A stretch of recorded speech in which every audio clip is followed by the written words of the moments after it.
takes a minute to get going. This little Mevo camera, while this is going, it follows. Like if I'm talking, it focuses in on me. Now you start talking, and it'll jump over to you. My name is Kevin Cain, and I'm here to talk about haunted dolls. Oh, she beat you. You're going to talk about more than haunted dolls. Yeah. When you do paranormal research, Kevin, you're not just looking at the haunted dolls, right? No. You're looking at any activity anywhere. I was just doing that for fun. Can I trust you? Yeah. Where's your costume? He said, I got proof. He says he's going to wear a costume, then he chickened out. Print up a shirt with her on it that says righteous, the EVP I call it. Is that what she said? It's going to say righteous. Wasn't talking about you, though. I don't know. She said as I was going to bed. She probably was saying righteous because I was shutting up. Okay. All right. We're almost there. We got no viewers at this point. Well, and this will be archived on YouTube as well. I shared a link with you if you want it. Yes, because I'll share it for sure. I'm waiting on you to go live. All right. It just takes a minute to get going here.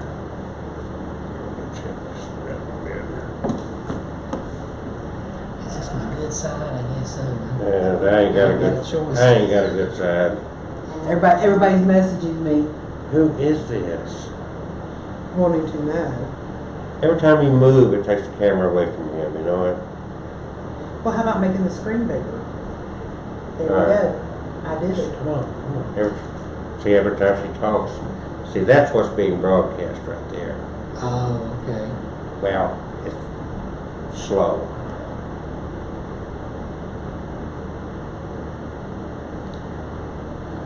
That is clean, pure, holy.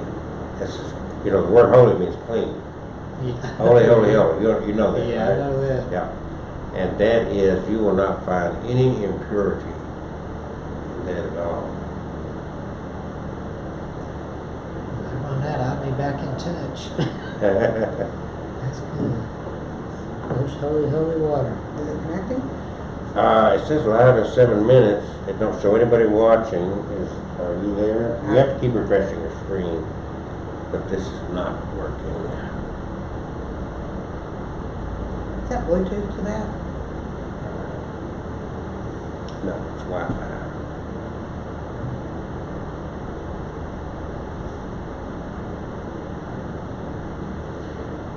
There's another way we can do it. Get rid of the Mevo and just live stream straight from the iPad. Maybe we're going now. Nobody's watching, but it should start now. Let me look and see. Okay, ladies and gentlemen, welcome to Abnormal Alabama. And I have with me here Mr. Kevin Cain. Kevin is a heck of a guy. I got to know him. He did the convention with us on February the 9th at the castle over here.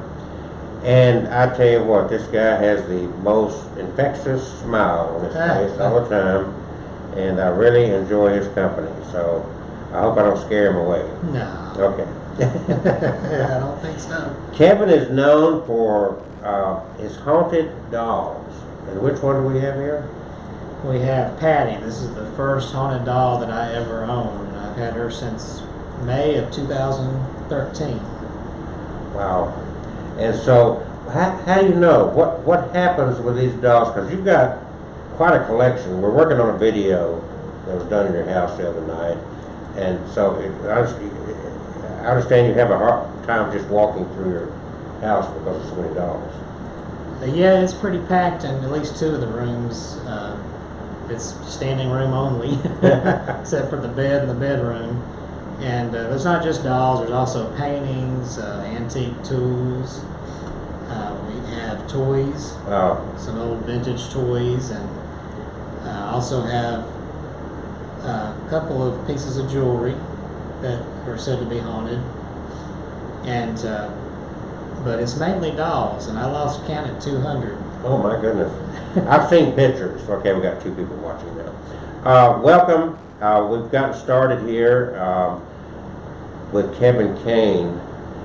And So your interest started, and I read a little bit of your bio and whatnot, I guess with your first haunted doll, and that got you interested in that. But Yes. you don't restrict yourself. I know you've done paranormal investigations with like Kim Johnston and whatnot. Yes. Scare? Yes. I believe the name of it. Alabama. Yeah. So you need to mute. Hold on, I'm gonna mute you guys. Yeah. So what you're really now, of course, dolls kind of got you into it, but it sounds like now you kind of get into any haunted items. And I guess the question still goes, how do you know? What happens? Can you just pick up something and feel something, or is it like? I pretty much can, because I'm partially sensitive, and I say that because I'm not like the boy on the Sixth Sense. You know, I can see solid apparitions or hear voices all the time, but You don't see dead people. no, every once in a while I get a glimpse. Mostly it's wispy figures and shadows. When I was young, I could see spirits like they were just real people, Mm-hmm. and didn't know what I was seeing.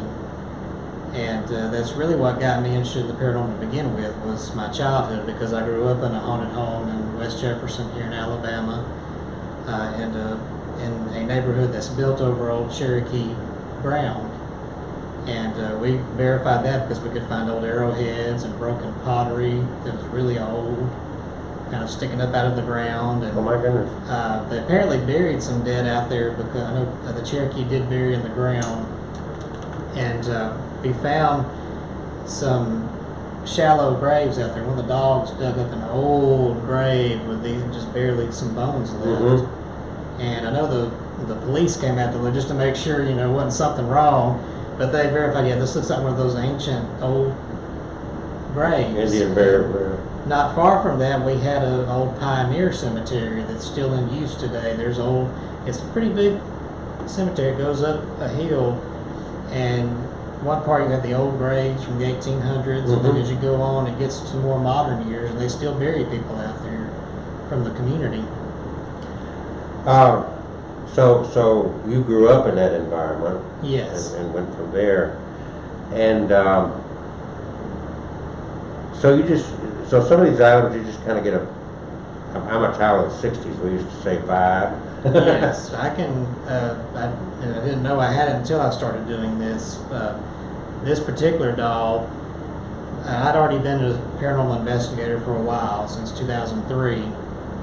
And around 2013, a friend of mine who was very ill and she was afraid she was going to pass away told me about this doll. She was giving out some of her personal items, and she did later on pass, but she had this doll. She bought it in Michigan. She loved estate sales, and she loved antique stores and collecting dolls and things like that.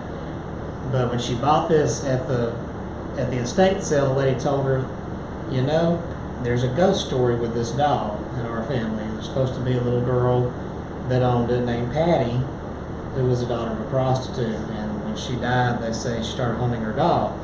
Well, Joanne, my friend's like, oh, shut up, give me the doll. And she paid for it and left. She didn't believe in ghosts or anything. She just wanted the adorable vintage doll. She gets it home and she starts having activity that she never had before. Little footsteps in the hall. She heard a little girl's voice singing. Her little granddaughter would tell her, Grandma, there's a little girl in there with a doll. And there were no children there. So she started thinking maybe there's something to this story. So her daughter was scared to death of this doll. She didn't want it. So Joanne said, well, I know you love ghosts, why don't you take it? And I was skeptical. I always try to keep a skeptical mind, and I'll try to say everything is paranormal, especially when helping clients. We want to make sure to look for natural causes and be honest about our investigations. But I was very skeptical about a haunted doll, and of course my first thought was Chucky running around with a knife. You want to play? And That's the doll I want to see. yeah. And so I thought, if this is real, it's going to choke me in the middle of the night. And Joanne laughed at me and said, no, it's not going to do that. So she gave it, she brought it and let me take it home. The story she was given, and she passed on to me, was that Patty was the daughter of a prostitute in around 1985. When she passed away, she was about 7 years old. Her mom would leave her at home all the time, overnight, entertaining guests. And she would, 7-year-old child, just there all by herself in the house, in the apartment they lived in Michigan. And the neighbor felt sorry for her and bought this doll. I did notice on the back that the copyright is 1986, which sort of verifies, and it says she bought it at a toy store new and gave it to her. And but Patty was alone one night. She had this doll with her everywhere she went. It was her only toy. Her mama never bought her things, didn't care about her. One night she's by herself again, and she's rooting through the kitchen looking for a snack, finds a bag of what looks like candy. And says, ooh, mama's hiding the good stuff. And she gets it and eats it, thinks it's Skittles or something. And she doesn't know it was actually drugs that her mama had bought, or had accepted for services rendered. So being a little 7-year-old body, that dose was enough to kill her. She got sick and it killed her in her sleep. And the neighbor found her the next day. And this took place in Birmingham? In Michigan. Okay. Near a little town called White Cloud. Okay. Because that's where the doll was purchased. Okay. So, and it has all the way here in Alabama. But they said everybody, the few family members at home that kept the doll had experiences. Mm-hmm. They said, I think she's still with her doll because they'd hear her voice. So I gotta ask you, you travel with this doll? I used to. She's got a crack on the back of her leg. When I first started doing conventions, I would take her everywhere, and then I decided I better not. Feel like it was getting worse. It's been glued together before. Oh, so I guess I'm curious, when you're driving along down the road on one of your trips, do you have any activity taking place? I have. I'd kind of be scared I'd have a wreck or something. Because I started getting other dolls from other paranormal investigators when I started, talking publicly about her. And so, yeah, I'll take 3 or 4 dolls with me. I usually just take the dolls. They're easier to take than trying to take valuable, haunted paintings and things. I don't want to damage the items, but I'll take the safe travel dolls, I call them. Right. They're the ones that are vinyl or whatever, they won't break. 2 easy cloth ones. And I try to conceal them. Of course, one time I had my 2.5-inch doll. I was afraid when I stopped at the store, somebody was going to think I had a daughter in the car. And I left her in the heat. But thank God nobody called the police.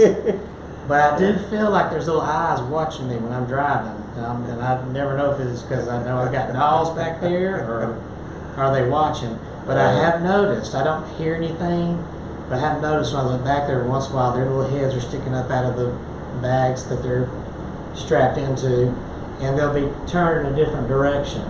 And then they'll be turned back, every time I look back there, like they're watching. I should set a little camera back there. That's why, for years I've used the dash cam in my car. And it's got 2 cameras on it, one that looks out and one in the compartment. So that's what you need to get. I need to, one of those that points forward. I've got one pointing forward. Yeah, I get them off Amazon. But yeah, that's a good idea. Well, that's and so you've added on, and some people just say, hey, I think this is haunted, take this, and then you stumble across stuff, I guess. My skepticism ended because when I got Patty, the first night I was kind of terrified because I kept thinking Chucky and the hands jumping. And nothing happened, and it took a few weeks. I guess she was warming up to her new home. I started getting little knocks sometimes on the walls. Never had any activity in that townhome I lived in before. And then I'd be in the kitchen and I would be washing dishes and feel a tug on my shirt tail and look around. There's nobody there. And so I started trying EVPs, and one night real late, it took several tries, but one night real late I was doing one with her. I was just talking to her, asking her questions. I didn't use a spirit box or anything. I didn't have one at that time. And I did everything I could think of that a child might react to. I told little kid jokes. I actually sang to her. I sound like an idiot on that recording. I gotta see it. But at the tail end, I'm half asleep. And I said, all right, so I'm talking to her like a child, sweetie pie. I gotta go to bed, honey. gotta go to bed and good night. And then at the end, as I'm just about to cut it off, you hear the little girl's voice say, righteous, Oh, God. right into the microphone. I don't even like the way that sounds. And I did, because, well, yeah, when I woke up the next morning and played it back and got that, I got excited. I even just got the doll and hugged it and said, thank you, Patty. And then the other half of me said, what the bleep did I bring into my house? And my family got terrified. My brother-in-law said, you need to get that out of your house, man. Yeah. But she's very gentle. You just get the knocks, the giggles, Mm-hmm. little tugs to let you know she's there. Does she ever say righteous again? I have not. I've had her on Spirit Box. She'll say, hey, Kevin. And she said, I love you one time. And just little, it's a 7-year-old child. Yeah. Kind of shy. And so I don't try to push her. But I find if I let them gently, come to the table, Mm-hmm. so to speak, and talk rather than try to push them like, say something, they're more prone to talk. They don't feel like they're forced. So you stopped counting at $200. Yes, I did. It's probably about 300, and that's counting So the pain. out of all these dolls, the way you explained that they tend to be kind of tender and sweet and nice, but it would seem like it's just like human beings. It is. There's bound to be an evil one in there somewhere. I've had I'm lucky. Out of all these, I've only had a few that I dealt with that were negative, and I had to bless them. You haven't run across Chucky. No, I haven't run across Chucky. Okay. And that's the other thing.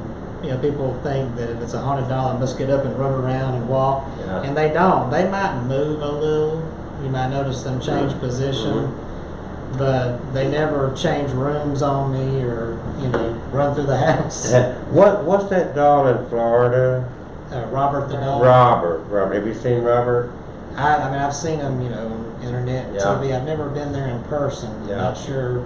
I mean, and I've watched some YouTube videos to where you distinctly see the head move. You know what I'm saying? Yes. And you haven't been able to catch that yet, you said? Not live. One of my team members, I did have my paranormal team, Scare of Alabama. They've been over to my house a few times for fun to see if they can catch something. And one team member was in front of this old, almost 100-year-old composition doll I have in my bedroom. Mm-hmm. She's still got her wig made out of real hair, and got these little teeth in her mouth like they used to make them back then, and a cloth body with newspaper or something in there. But the lady in New York that owned her said it would constantly move around. It would go missing, and she'd find it in the strangest places.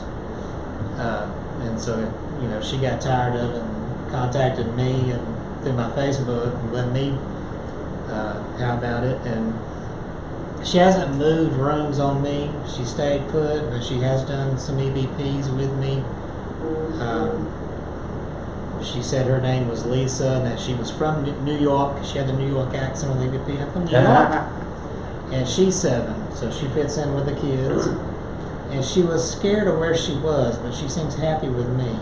But the team member, getting back to the story, she was there by herself in the room, and she saw the hand barely come up like it waved. And she didn't have the camera on.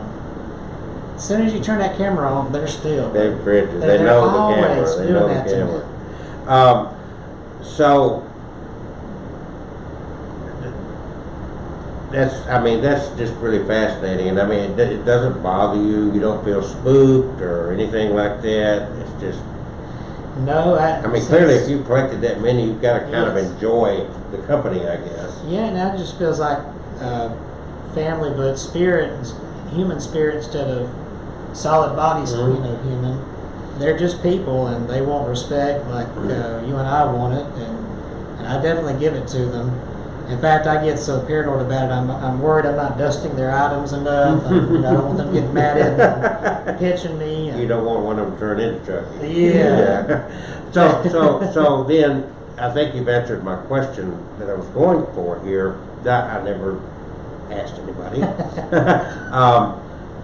So these are spirits of dead people that have attached themselves to the dolls, and I would guess it's usually young girls and whatnot. Yeah, because it's dolls, it's mainly going to be, I have some with little boys and some with male spirits, but it's mainly female and most of it little girls, because that's what they played with when they were alive. And there's several of them that I have that the spirit actually owned that item in real life, Mhm. like Patty here. And that makes it even more awesome for me. I love thinking, the spirit actually held this doll when they were alive, Yeah. and I feel good that I'm still taking care of it for them. I got to ask you this, because when I was young, we had our little army figures and GI Joes. You know what I'm talking Yes. about? And it kind of, what was that movie where it has animated? You know what I'm talking Well, about? the first one that came to mind was Toy Soldiers. Yeah, something like that. And so if that could happen to a girl's doll, it certainly seems to me that a little boy could attach itself to his toys. But now you did say you had other toys besides dolls. Yeah, and I haven't gotten called on or had a lot of boy toys sent to me. I've got a couple of boy dolls that have little boy spirits that they had when they were really little Mhm. and passed away at a young age. But the only thing other than that I have, as far as a boy, I have this old vintage hobby horse. I think it's from the 40s or 50s. Mhm. And there's two little brothers attached to that. Two to the same item. They actually owned it, and they used to fight over that thing in real life.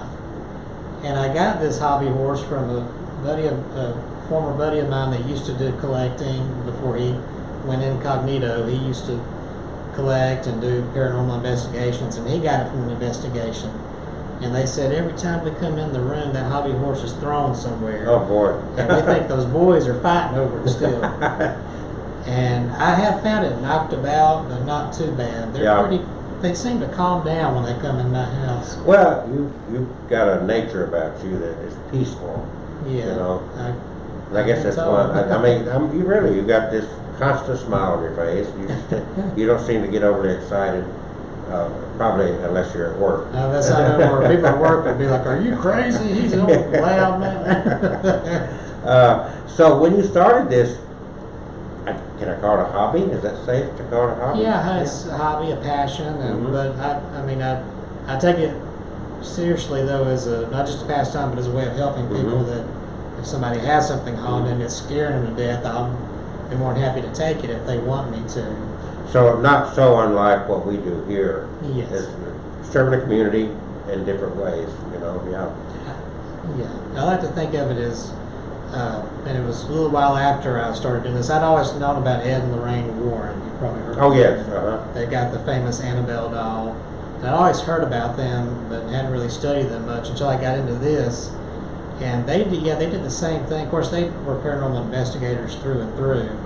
They did everything, but they also collected a lot of haunted items, and they did it as a service to people. And I've always felt if you want to get into paranormal investigating, you have to be willing to help other people, because there are a lot of people that have paranormal problems out there that are afraid to talk about it, come forward, and it's good to have people like us out there who they can contact to come in and help.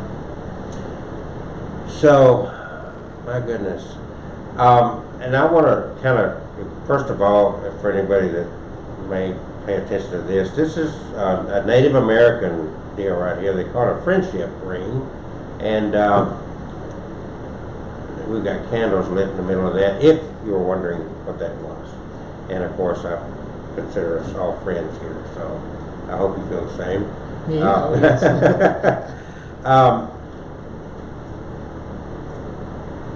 You've heard of a Dybbuk box. I have. Okay. You ever had one, experimented with one? Or? I never have. I've always, when I've heard that, I've always been told they have demonic entities trapped inside. I try to stay away from demons as much as I can. Well, you would have moved. Unless I'm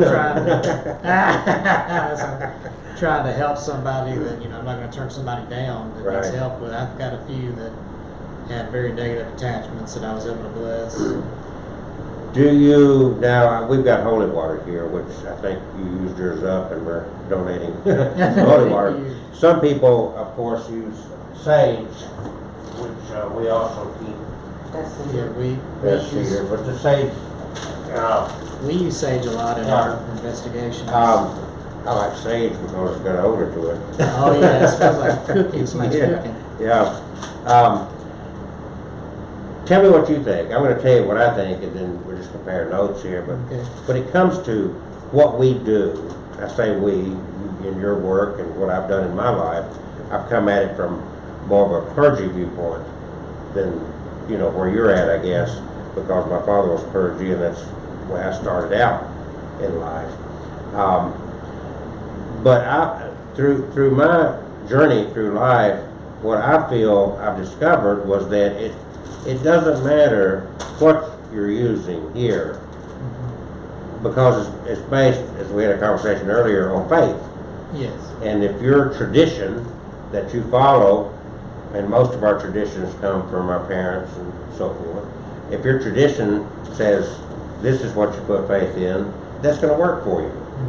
Do you feel that way? And if you come from, of course, a Christian tradition, then that's going to work for you. I mean, does that make any sense? Yeah, it does, because we have different people on our team, Scare of Alabama. We've got people from different backgrounds, and we have a couple of Native American people on our team who they come in, we have them use the sage if that's what the client's more comfortable with. And have you seen its effectiveness? I have. We've had some clients that have come back and said it, and I could feel it there when they were doing it. When we go in a place, I feel like it was very oppressed or what have you. Something was really negative there.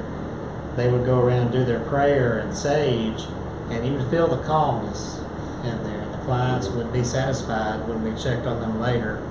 So I've seen it work, and then my own belief with a Christian background, I'm more toward the holy water, and I've been successful binding the items, the few items I've bound, two that I own, and then there's a big antique boudoir that our team leader has that I blessed for her.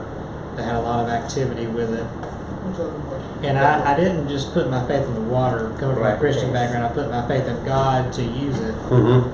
And it was successful. How do you use the holy water? What process do you go through? You're in somebody's house, I assume, and you know, let's say, when you're in the house, I guess what I'm interested in is there can be a possession, so to speak, that's in the house. It may be attached to an individual, could be attached to an item. It could just be an energy in the house. You try to determine, I guess, which of those, is that kind of the way you look at it? Yeah, we try to, and it's good that we have a few people who are sensitive. We have two other members, like I said, I'm partially sensitive, but we've got two other members that are even more in tune to their gift that can pick up on things. Usually if I go in a place and there's something demonic, two things are going to happen, and sometimes concurrently. I'm going to get nauseous, just feel like I want to throw up when I was feeling fine before, or I start getting these shakes, and I have to get out because I'm like, you know, it gets to me. But so usually I get that when I go in a place. If we go somewhere where somebody's had a negative problem, you know, something knocking things around or getting pushed or whatever, and I don't get those feelings, a lot of times when we use our equipment, we find that it's usually just an angry spirit, or just one that needs help crossing over, they're trying to get attention, they're upset. So, and our equipment helps us to do that. The spirit box that we use that runs radio stations, 5 stations per second, so it gives off white noise. I was skeptical of that several years ago, but on our investigations, we've gotten some very intelligent responses to our questions, and some of them full sentence. And so you can't say it's a radio station because it's going 5 per second. Yeah. Well, I'm natural skeptic all the way through, so it's like, you know, I gotta show me something, you know, and I'll go to my link to disprove it. But we did one with Spirit Box. They had this strange situation. In fact, we got the video on YouTube, and my name is not, you know, it's Kelsey, so it's not something you're going to commonly, you know what I'm saying? You could something could scan through and you might hear Bob, you know, or something like that. But Kelsey's got to kind of be distinct to hear that. We all heard our names, including myself, and then it decided, whatever the entity was, decided to call us MF, which is not an easy thing. But we did get that on film. That's on that video. You know, shortly after they called us a name like that, we shut it down. It's like, okay. So this is the way I use holy water. Right here. I've seen those. And you keep holy water in it. I don't know, I don't know how you do it. I had an interesting experience years ago. There was a TV show about these psychic kids. Do you remember that? I remember that. Do you remember Chip Coffee? Yes, Okay. I've seen him in person a few times. Yeah, I have too. Somewhere there's a picture of me in my cowboy hat with him. But there was a lady on there, and anyway, I unintentionally had gotten involved with a group called the Paranormal Clergy. Okay? And I did not invite myself or ask to be in it. All of a sudden I was just put on it because I knew the bishop that had started this, and he just volunteered me to be on there. What happened was, though, after this situation on the psychic kids, that this lady and her son were on that show, they lived in Georgia, and they contacted me because whatever Chip Coffey and that group had done on the show did not resolve anything, so they were reaching out from the hill. I couldn't get to them, so I stepped them, like you probably have done on the phone. You try to work with people, tell them what to do. And I'm telling you this for a reason. It's kind of funny, but it did work. So I told her, I said, go to the Catholic Church, and they've got looks like a fountain, a bird bath, and just take a container and get some holy water, and then straight back, all the orifices in the house and whatnot, and you can use the St. Michael's, get on the internet and get the St. Michael's prayer or whatever, and do that with sincerity and whatnot, and that would be what we call a minor exorcism. And so she was asking me, well, how do I dispense the holy water? I don't know how you do it, but so I didn't really know what to tell her. So I said, well, get a little spray bottle and just mist it, She called it spray and pray. Spray and pray. But anyway, it had some effect for her. They were troubled. And what I've seen is a lot of these attachments happen with sometimes kids, especially females, going through puberty. Oh, yes. And I guess this, it sounds a little bit crass, not crass, but I guess it's, the only word I can think of is they're ripe. That part of their life in that time, they're just subject to a lot of emotional draws and whatnot, So if I presented you with, get that little wicker box over there. This is a little kit I carry around here. I need one of these things. Yeah, you can get it on, I forget what I got this from. Well, I used to, in Nashville, I used to go to a Catholic bookstore out there. But I think I got this one on Amazon, actually. And as you see, it's real solid. It's not this is what a priest would use. I need to find one.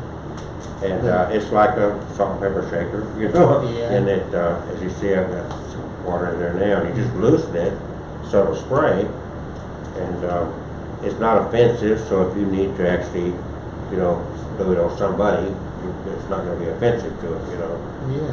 But this is kind of what, I don't know if you have a censer. What a censer is where they put, I'm sorry, I'm tired, the smoke, you'll see them walking with a smoke. What's that they put in there? I'm brain dead. Anyway, these are tools you can use, but I carry this for a lot of reasons. I used to do a lot of deathbed stuff, people dying moments and whatnot, sitting with people, hospice and that kind of stuff.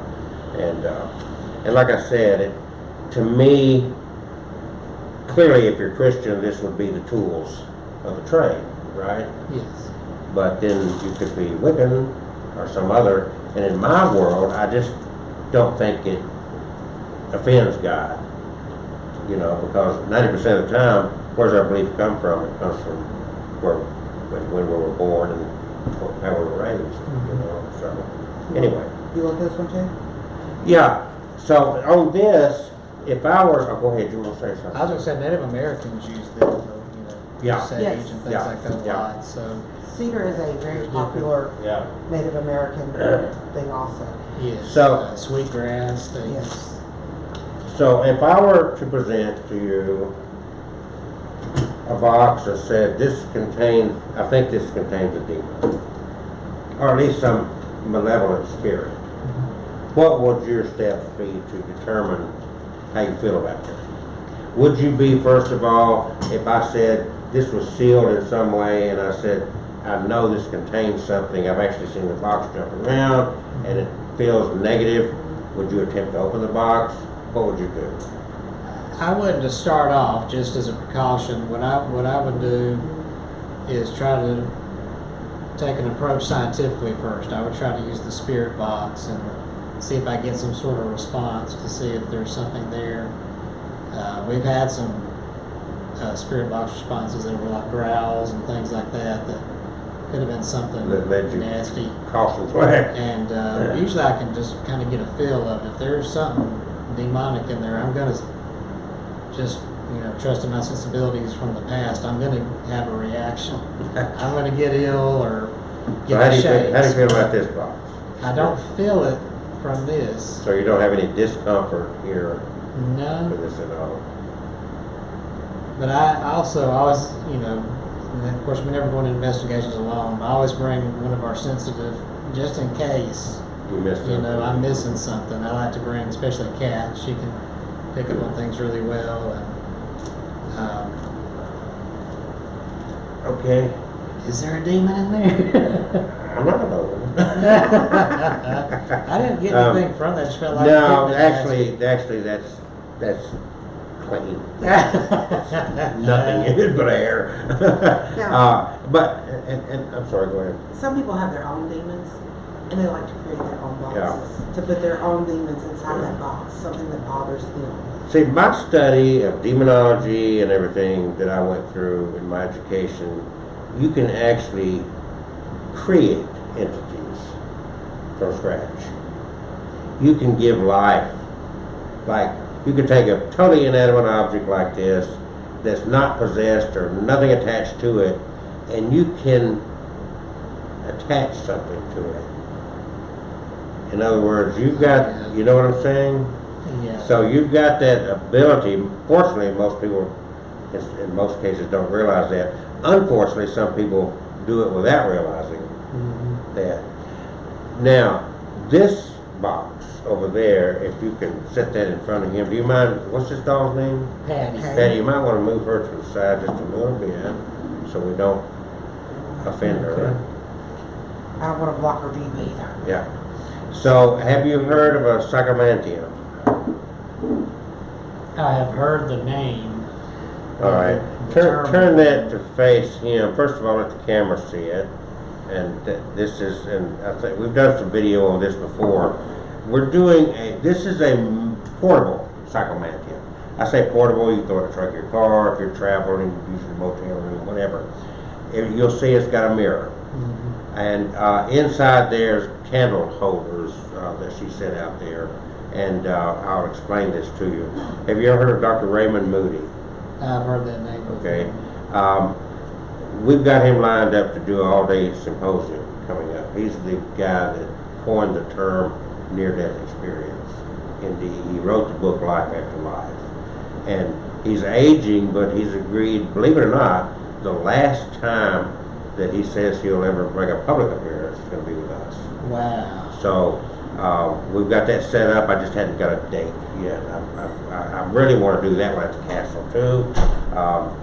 And he's just a brilliant man. But he studied a lot, and he's a doctor. He studied a lot of Greek mythology and whatnot as he was going to university and whatnot, and he developed his senses of believing in the afterlife, believe it or not, without even having a religious background at all. He was totally just non-religious, you know, I mean. And then it developed, of course, he believes in God now and he believes in the afterlife. So in Greek mythology there was, and Plato wrote something about this and whatnot, but they had kind of like an underground, like a cave, so to speak. You know what a scrying mirror is? Yes. For a scrying mirror. So it's kind of similar to that. It all stems from that same thing. The Greeks back then called it like a necromantium. And they would sit without seeing their reflection. You would sit in a position, you would have candles behind you, so it would be kind of an ambient, indirect light. Nothing would be reflecting off the mirror. You would have yourself off-centered, and it'd be totally dark. And you would, as I say, zone out and just gaze into that mirror. But prior to looking into that mirror, you would have thought about some loved one that's passed, someone you want to communicate with. Everybody has a different experience with it. Some have profound experiences actually seeing and talking to somebody. Others just walk away with a calm, peaceful feeling from doing it. So it's kind of like a grief healing thing too, and it's called a psychomantium. This is a very small one. Usually they're built out in a bigger situation with a full-length mirror and whatnot. We're working on one back here now that's almost completed, that we're building into a trailer so that we can take it places, and it'll be full-size situation. So it's kind of a mirror scrying. It's called a psychomantium, and it's like the doll. If you really want to connect with that doll, if you think that there was a little girl attached to that doll, and what would be the little girl's name? Patty. Patty. Then you would maybe hold the doll and you would think about Patty. And maybe you could even imagine what Patty was like. And maybe in your case it wouldn't be too hard to imagine, because you've got a little bit of personality, I assume, from experience with the doll. Yes. You feel that? So you kind of, Yes. you probably kind of can close your eyes and kind of envision Patty from your experiences there. And it would be the same way. Maybe you want to speak to your deceased grandmother, and you could hold something that belonged to her, or you could think about her, or you could hold a picture of her, that sort of thing. And then you allow this to take place. Usually within 15-20 minutes, either something is going to happen for you or it's not. But it's had a profound, it's not a spooky thing, believe it or not. It's not a scary thing, it's not a spooky thing. And people walk away. Yes, some people walk away and have no experience at all. But more often than not, people walk away with this peaceful, like they've gotten a closure or something. So, anyway, I didn't know if you'd ever heard of that. I just kind of like to get your feel of that kind of stuff. What do you think about something like that? Yeah, I think, and I know mirrors have a way of being excellent conduits for spirits.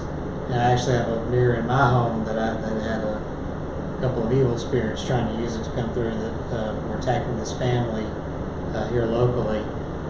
And they had me remove it, and that was the first item I ever blessed. And it was one of those that, now I'm going to find out if I can actually do this or not. And it was successful. I mean, they didn't have any other problems, and I hadn't had trouble with it so far. But I splashed holy water on it from time to time. Just But it can also have the opposite effect. They can, positive spirits can use it, like a lot of other items. They can use it as conduits, or be drawn to that. So I don't doubt that could happen. That you could use a vessel like this, a mirror, to be able to communicate with the spirit. I usually warn people though, be careful and know what you're doing, because you don't want to accidentally open the wrong door.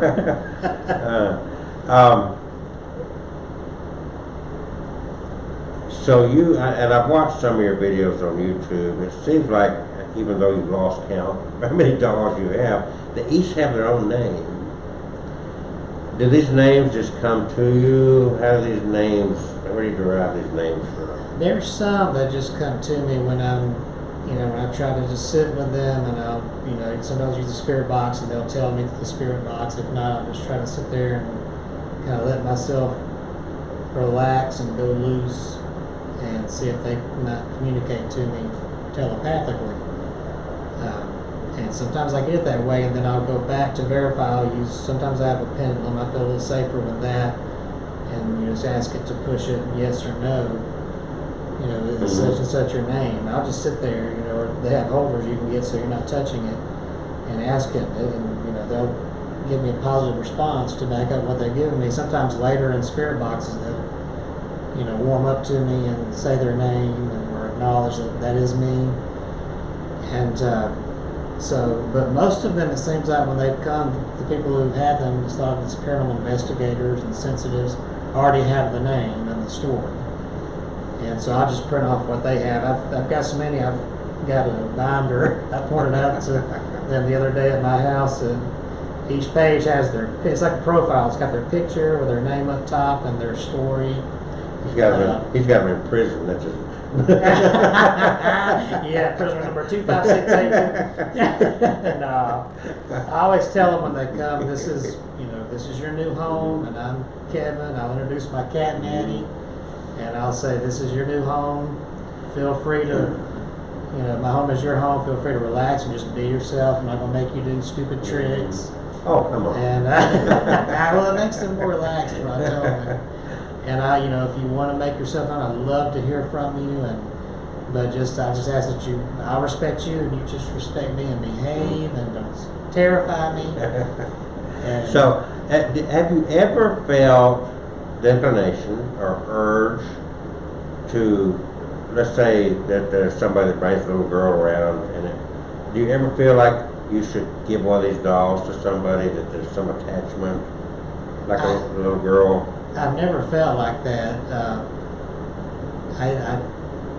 I've always said, because people have contacted me asking, do you adopt out and there are places that paranormal specialists who have websites or Etsy pages that you can actually adopt haunted items from, and I have a friend of mine that does that. She's it's just every so often. She's kind of like me. She's very parental about her items. And I feel like if I did give them, it's like if I give one away, I'm giving away my own child. I have two over there that are my favorite. So yeah, I through some of the things I've done, which some things I shouldn't have done, I grabbed a brick from an old Civil War prison, and at the time I lived on a houseboat, and I carried the brick and kept it on the houseboat. The houseboat sank. I can't say that the brick had anything to do. It wasn't that heavy a brick, just a regular red brick.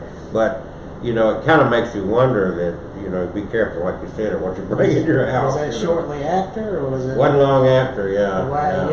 That would make me wonder. We've been on investigations. We used to, when they would allow it, we used to have public investigations at Sloss Furnace in Birmingham. We would rent the place, and then, I spent the night. Do you ever have anything happen there? Yeah, we've had nothing bad. I've caught some EVPs without even the spirit box. I've gotten recordings of spirits saying my name, and we've heard footsteps on the catwalk. I got a picture outside. I took a series of pictures looking at some of the pipes outside, and in one of them, you see a man in coveralls peeking out from behind them. Really blurred, but he's there. And so, well, I spent the night there before, and didn't have a spirit box.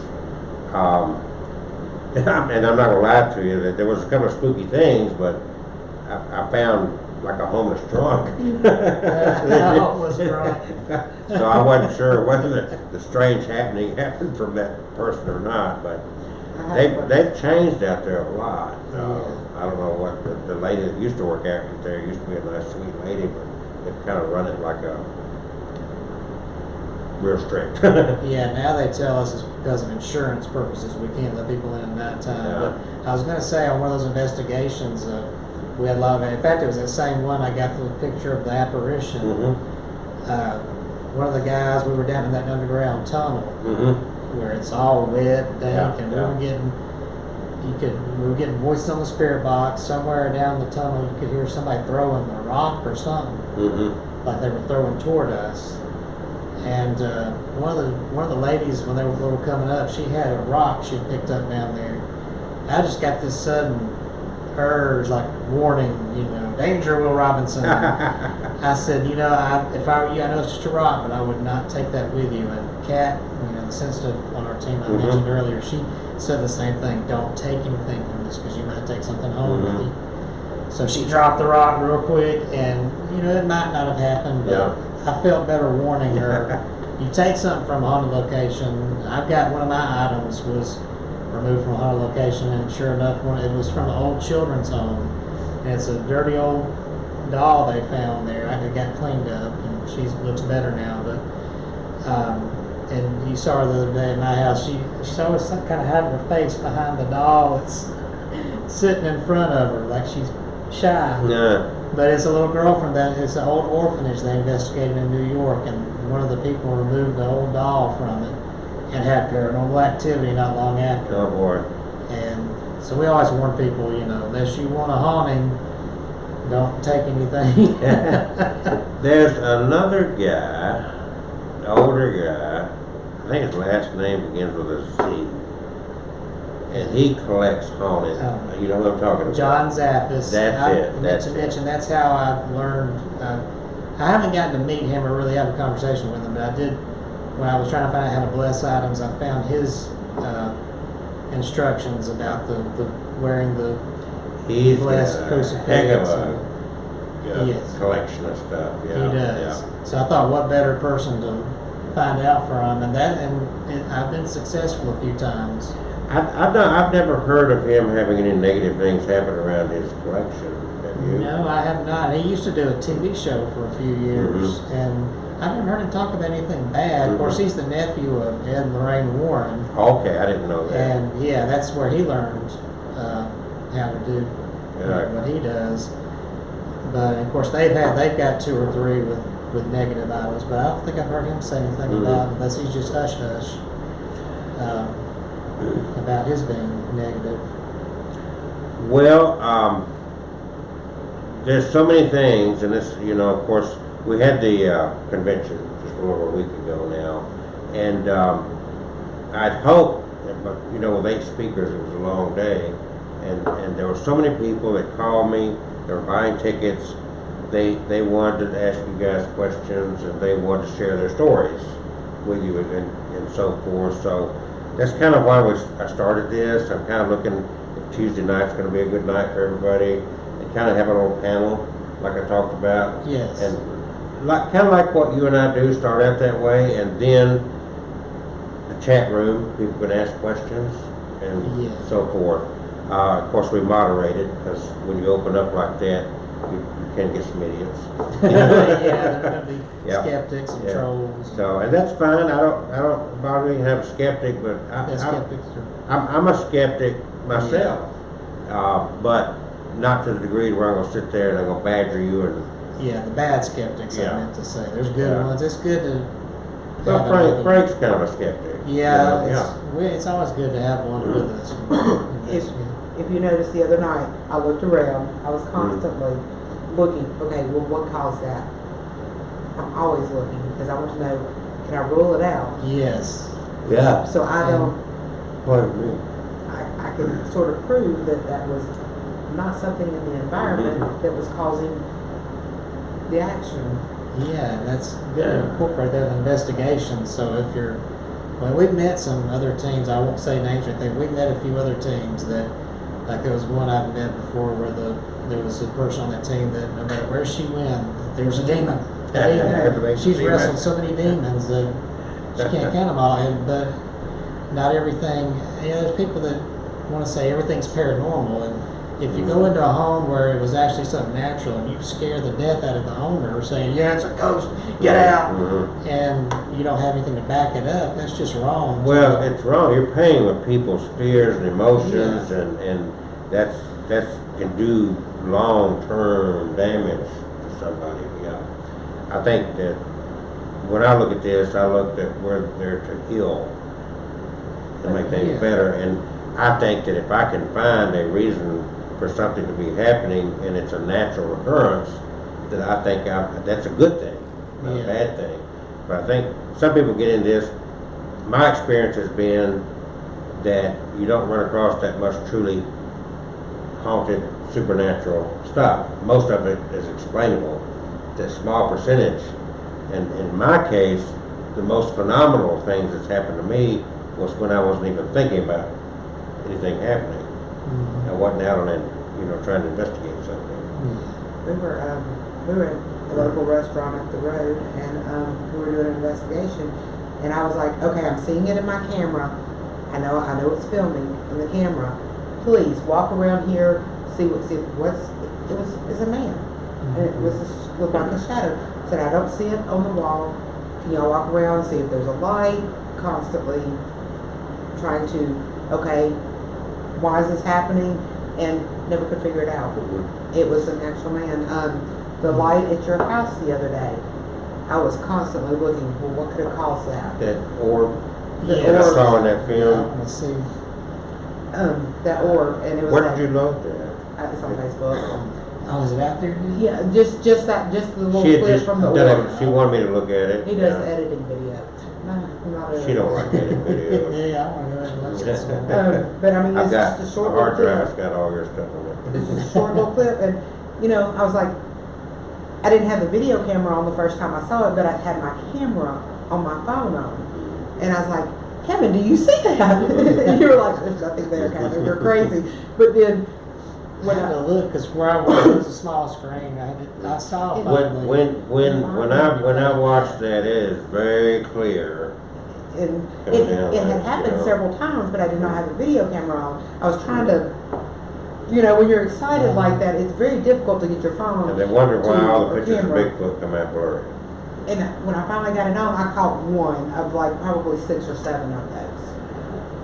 I've had some excellent on my YouTube page, my haunted collection, or no, it's called My Haunted Dolls. There's a video out there. When I'm videoing, I just see something go by, I kind of get skeptical, thinking it might have been a piece of dust if I see it on the camera. Sometimes I'm sitting there filming, with infrared on, and I'll see it, look up, and I'll see cat hair floating by, so I rule that out. But I had one that I got that blew my mind when it's Andrea EVP is what it's titled. I was doing a EVP with the Andrea doll sitting on my bed, and I asked her could she please show herself, and right away this orb, and I couldn't see it. It's hilarious because I couldn't see anything with my eyes, but on the monitor I saw this ball light come up and stop, and I said, "Is that you, Andrea?" And then all of a sudden it spins toward me, comes right up to the camera. It's gone. Yeah, I mean, I've never seen a piece of dust or a hair. Well, that's like this one. It was started up here, and it just goes. You see, I got chicken bumps from here in the story. But I don't call them goosebumps because I've never seen goosebumps. I say chicken bumps. But it just kind of goes, and it just falls. Yeah. I mean, like almost straight down. It was just and that's the first one I've ever caught on camera, anything like that. And it was very interesting. so when's your next? You're going to Savannah. I'm going to Savannah next month, March 11th. This is my first trip there. It's kind of just like a vacation. And yeah, it's sort of because I've never been there, and I usually each year I'll take a week. Last year I went to Vicksburg. I've been there a few times, and they've got a great place, Cedar Grove Plantation. I did a live Facebook. I had one night there were no guests. I had that whole house to myself. Oh wow. And I had free run. It's one of those bed and breakfasts. It's very open. They want you to enjoy. It's not all the doors are locked. Maybe just the office and supply areas. But I was going from room to room, and I was on the main staircase, and I was about to go up, and I stopped to look back. I said, "Let me make sure nothing's." I like to film behind me sometimes, see if something's following me. And then you hear above me a man went, just a cough. And you're by yourself. And I'm by myself. I went up there. I said, "Oh, what is that?" And it sounded very loud and clear to me on the video. It's very faint. It goes, and there was nobody there. Nobody was outside. There was a guard somewhere on the grounds, but I didn't see him out there. So it was amazing. But yeah, Savannah, it'll be my first trip. You're gonna love Savannah. I know you're gonna take all your gear with you. Yeah, I usually do. And I usually take a doll with me for fun. Yeah. See, especially if it's a place that's known to have child spirits. I have my own with me, and I've been successful getting some to come, talk to me on the spirit box. Read some history about Savannah. I've read some already. And kind of get yourself prepared. Yeah, Bonaventure Cemetery. But in the center there, in that big Yeah. park, it's full of dead people. Yeah. You know, I mean, there's so many people died there. I guess it's influenza or something, and so many of them died that they had to stack them everywhere. You In know. fact, Marshall House, where I'm staying, during the Civil War, it was converted into a hospital, Mm-hmm. and they had to bury a lot of soldiers, unclaimed bodies and stuff out there. It's kind of like the one over here in Shelby, the Veterans Civil War Cemetery. You familiar with I that? have, yeah. And it's, some of our people. they've kept it it's really cleaned up and very neat. But those were guys that died at what used to be a hospital right up there. The old Shelby Hotel. Yeah. Well, that's another place. Yeah, I'm talking about Civil War, and They used the Shelby Hotel as the No, but there was another hospital building right at that cemetery, my understanding. From what I understood, that they were used the old Shelby Hotel as the hospital. Okay, I didn't get that, but have to research that some more. I know. I've been to the Shelby Hotel, yeah, I heard that was also during the Civil War. And Kim, our team leader, and a few people have been out. I hadn't joined them yet, I don't think, at that time, but they have been out there and investigated and gotten some pretty cool activity, and I want to go with them. I've been there, and the front set of stairs, you can walk in, and there's a set of stairs on the left, quite a few feet back. But the front set of stairs, I felt very uncomfortable going up. I don't know what it is about those stairs, but it made me, it's like, okay. You're talking about the bed and breakfast type place there next to the Shelby Ironworks. Yes. Yeah. So I went around to the back set of stairs and went up the back set. I was fine there. Do have a EVP or something. There was I was doing filming through that, I guess with my GoPro, and there was on the GoPro the audio wasn't using the tape, you know, just on the sound of the GoPro. There was a disembodied voice around that same stairway that she's talking about. Well, by the time I got to the back around and to the front, I was fine going down the stairs, but for some reason it didn't want me to come up the stairs, that set of stairs. Have you been to Oklahoma? Not yet. That's another one Kim went to before, and I don't want to go there too. That's got a lot of stories. We've had some experience. We can go on all night, and I know you said you also have to get up early. Oh yeah. But you know, I'm hoping to. It don't matter to me, except the weekends are the hardest for me because that's when I'm the busiest. But I kind of want to get together with you and Frank and Bigfoot Bob and do this like we talked about earlier. And I know one of you can't make it once in a while. That's understandable.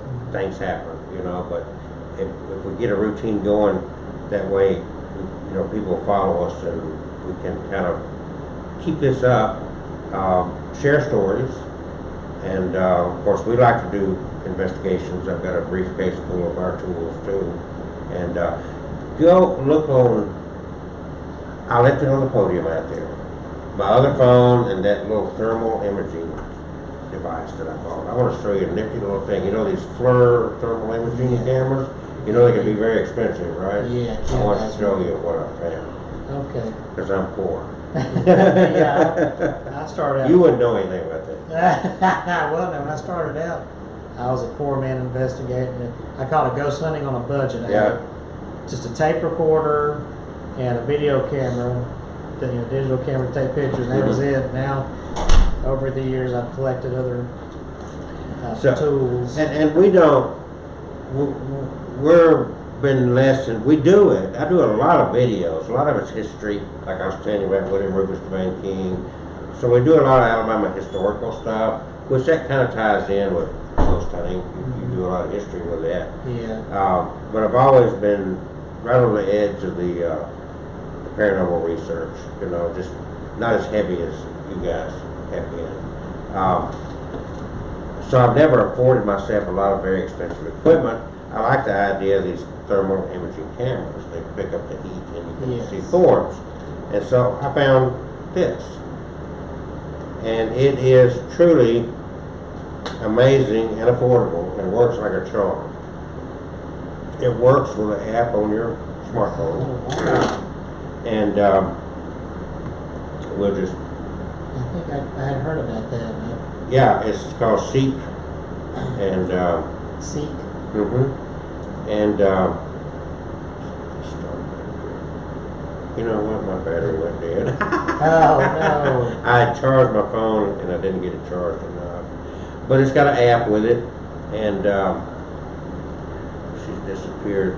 I can't pull up the video, but on my YouTube channel, Abnormal Alabama, this records, and then you can upload it to YouTube or whatever, you know, and it does the same thing that the expensive ones do, and this is less than $200. I'll have to look into that. You know, and some of these thermal cameras will be like 3,000.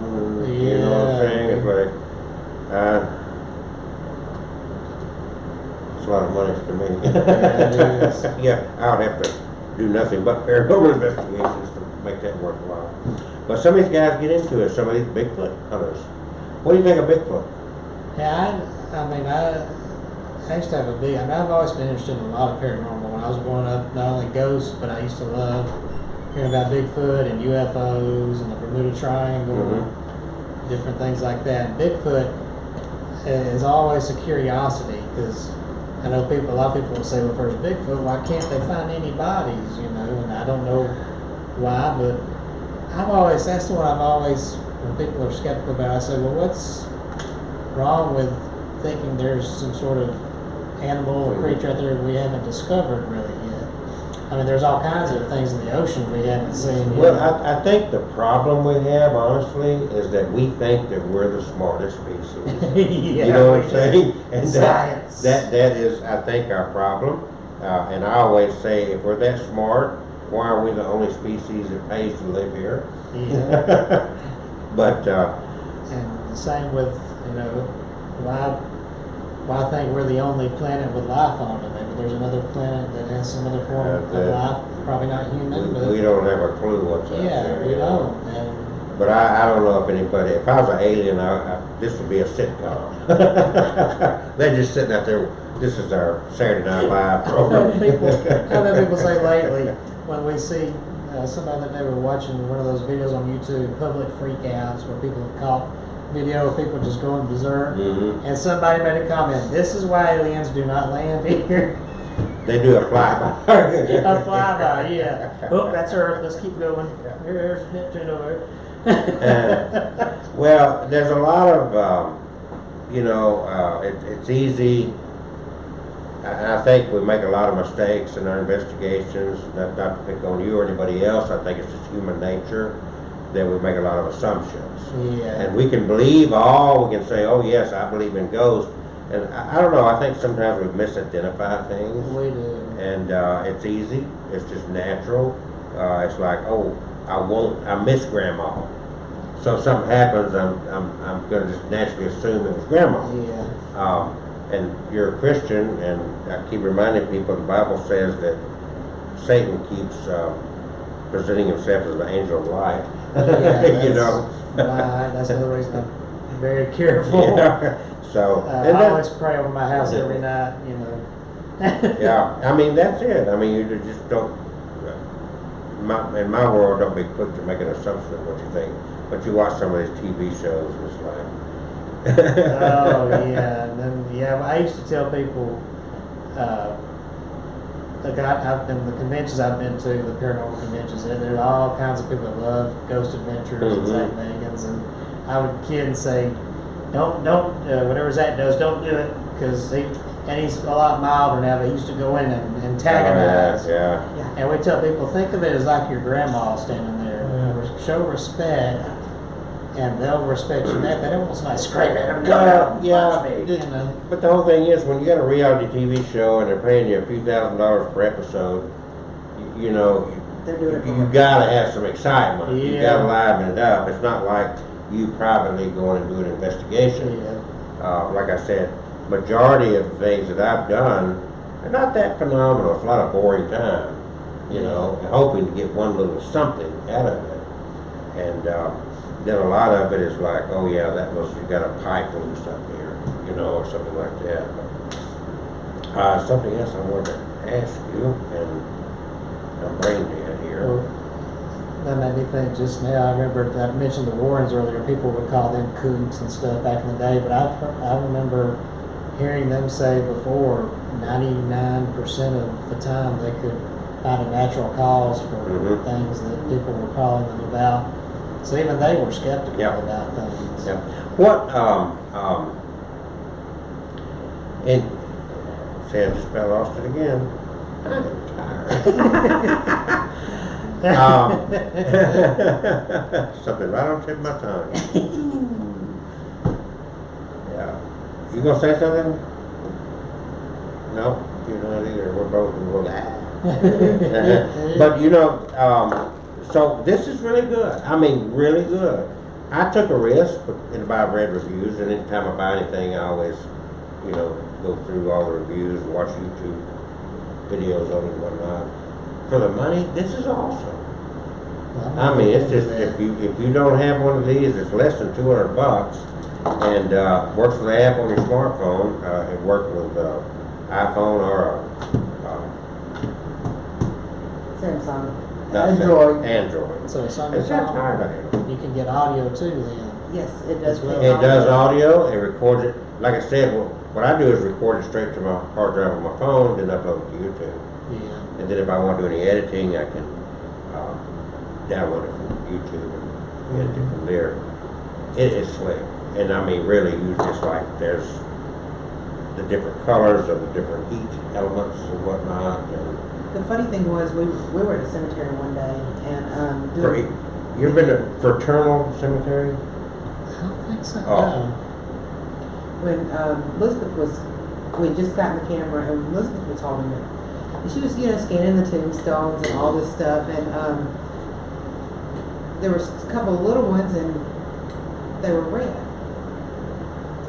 Well, she turns around and scans another, and she turns back around. She said, "Mama, those are blue. Those went from red to blue." And as we were going on, she had it focused on this one tombstone. She's like, "Mom, there's something there." I said, "Okay, well, what is it?" She said, "I don't know." She said, "Come here and look." And it was like something was leaving it.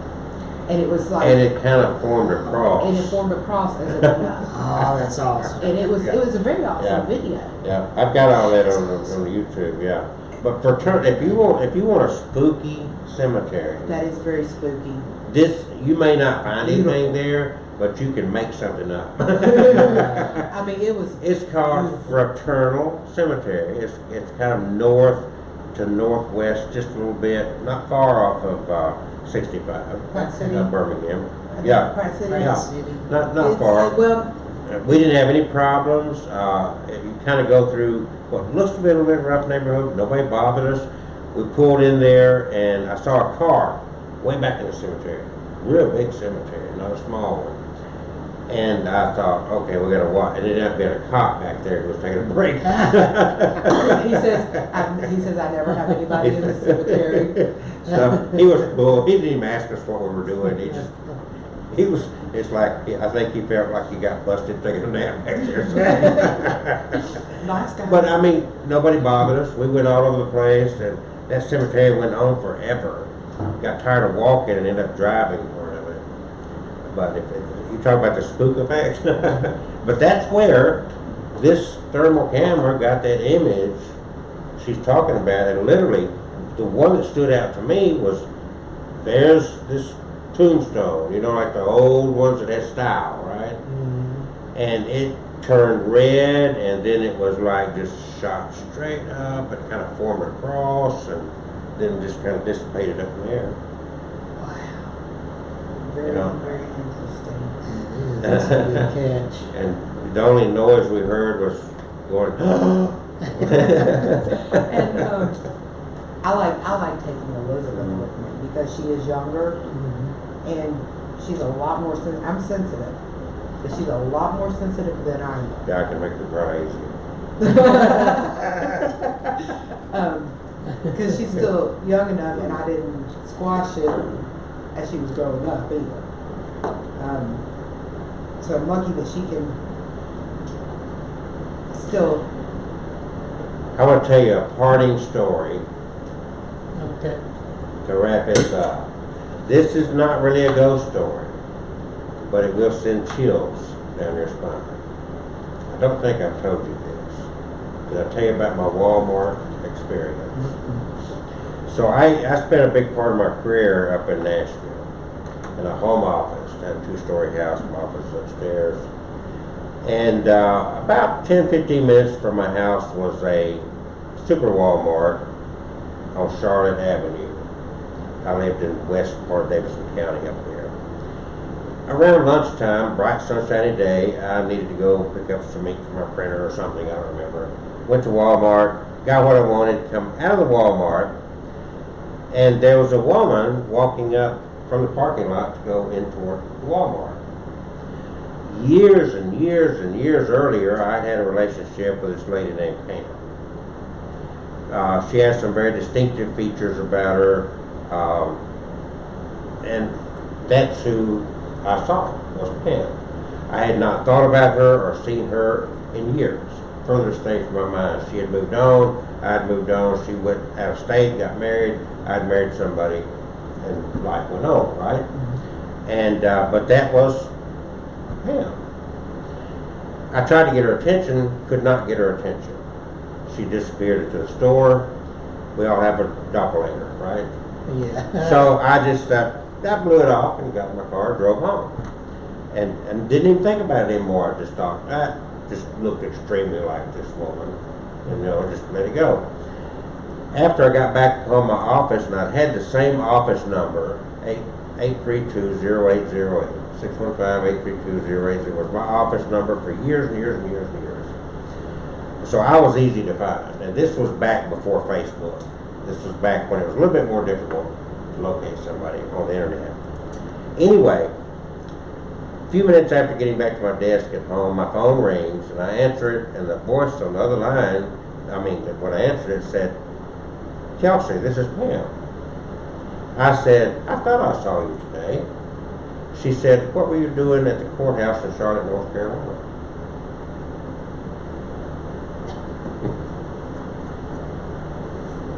Now, what happened? You saw her, she saw you. Yeah, I wasn't in North Carolina. You were in the place where... And yet you did tell me that at the convention. I thought about it, yeah. The conference. Yeah. Back to the Shelby Hotel, it was where the hospital was, but they had moved from Pittsburgh, Mississippi to Shelby, Alabama, and then that's where they... So the bottom line, those people were injured and died there. Soldiers. We didn't find anything spectacular in that cemetery as far as any haunting or anything like that. But in that kind of bed and breakfast place we're talking about there at the Shelby Ironworks, is where we got that disembodied voice in that place. The Fraternal Cemetery, if you look that up, is where we got that interesting thing off this thermal camera. And anyway, you never know. Some of the most, I've got a UFO thing that happened to me with Men in Black that people find hard to believe happened to me. But are you going on? I'm sure you go too. We can spend all night doing this. Yeah. Is Tuesday nights work good for you? Yeah, it's fine. Okay, all right, and you don't dislike Frank and them so bad? No. Have you worked with Frank on a case? Yeah. Oh yeah. In fact, he was on the case I mentioned earlier where I had to remove the mirror from the client's home. He came with us on that. Okay. And caught some things up with his equipment. Because I know he's hard to convince. Yeah. We have one of our founding members. Ken founded our team with Shane, and Shane's very skeptical too. Mm-hmm. So, but when we investigated Comer Museum in Silicaga, we caught an anomaly, and it was just hovering up on when you're on the first level, there's a balcony area you can see up on the second level, and it was hovering there, and he walked up there, and he's standing there, he said, "I don't see anything," he's doing his hands, and on the video, it's there, He's and he's putting his hand right through it, Yeah. and that was something he could not explain. Well, I guess you've seen the new news item that's been out the last couple of days about this Talladega library. Have you seen that? The It's on- Talladega Library? Yeah. We've investigated there too. Yeah, and this news item just came out the last couple of days. Oh, I hadn't heard. Yeah, yeah, she'll share it with you. But, It's on my Facebook. yeah. Okay. Or He don't abnormal pay Alabama. attention to anybody. Or it's on Abnormal Alabama.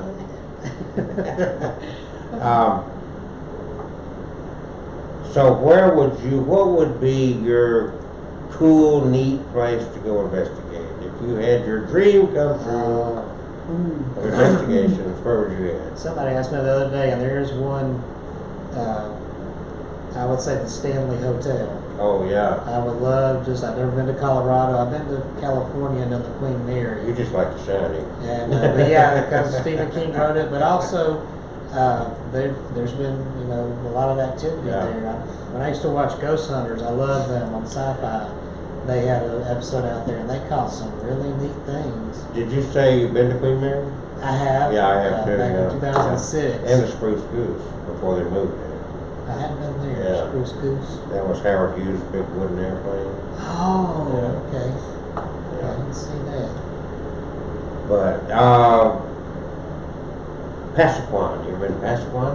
No. Got to go to Passaquan. Got a whole video about that. That's in Columbus, Georgia. The outskirts of Columbus, Georgia. Okay. I've been to It- Columbus, but I haven't.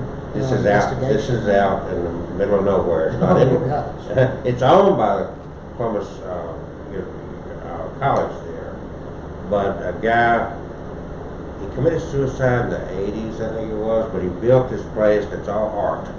It's just amazing what he put into it.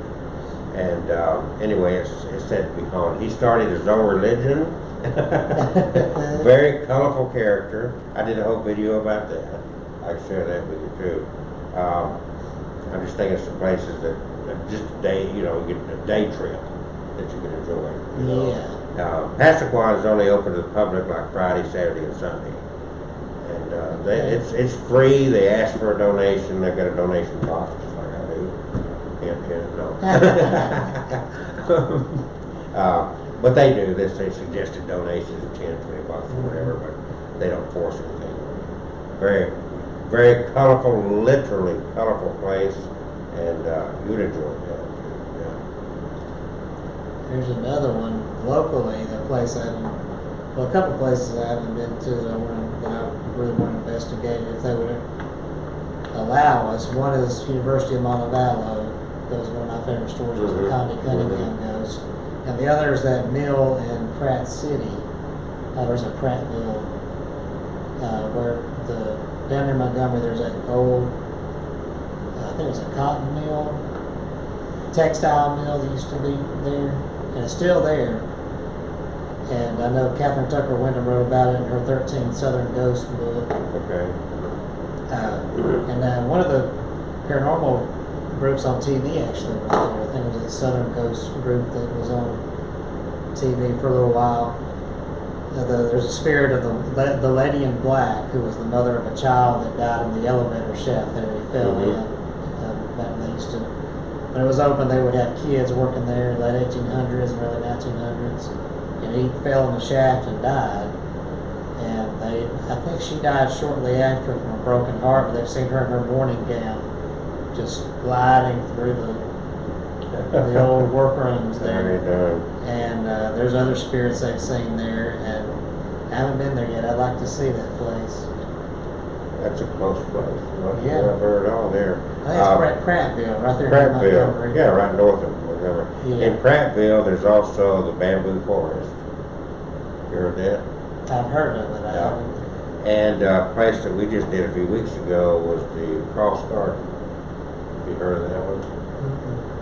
And this guy, his mother had died, and somebody had gotten a wreath for his mother that was like a cross, which is not abnormal. But he said that he got from that cross that it was his mission to create this cross garden. And so it's kind of a roadside thing. He's dead now too, but he's got old appliances and crosses everywhere, and on every appliance it's read like Jesus saves, or quote from scripture, and it's just endless number of this stuff alongside the road there. Kind of interesting, but I mean, he was dedicated. As I'll tell him that, you know, he was very dedicated to getting this done. Crosses everywhere and appliances, old appliances that he just like took spray paint and said, Jesus saves, sex kills, and, you know. He was into it, 100%. So, there's a lot of interesting stuff not far from us here. Yeah. North Alabama, where I grew up, there's all kind of stuff up there too. So, Bigfoot. Some people believe that Bigfoot is more of a supernatural creature than a beast, if you will. And I've thought, especially since that Walmart weird thing happened to me, you know, even sometimes I think, you know, spirit world is a different realm. We just attach words to label things, right? And just because we say ghost or angel does not mean that we really and truly have full comprehension of what we're dealing with. We just know it's not of this realm. And we bump into this realm, and like you say, you've got a certain sensitivity to you. There's more people that's more sensitive, you know, than you are. But so I guess the labels don't bother me, but I don't allow those labels to fool me, I guess is what I'm saying. That, you know, we really don't know. And that's why we keep investigating. If we knew, we wouldn't spend so much time, I guess, looking into these things. Of course, you like your dogs. Yeah. I have a chair over there that's. Yeah, let's do this. We're gonna press a chair. You know, I just want to get your senses on what you get in a chair. Would you mind sitting in it and see if you? Yeah, you want me to go ahead? Yeah. You're recording. Now this is Kevin, and he has a house full of maybe up to 300 haunted dolls and other items. He felt he saw some flutter around this chair. He knows nothing about the history of the chair. I just want to see what he feels here. So we're just going to remain quiet.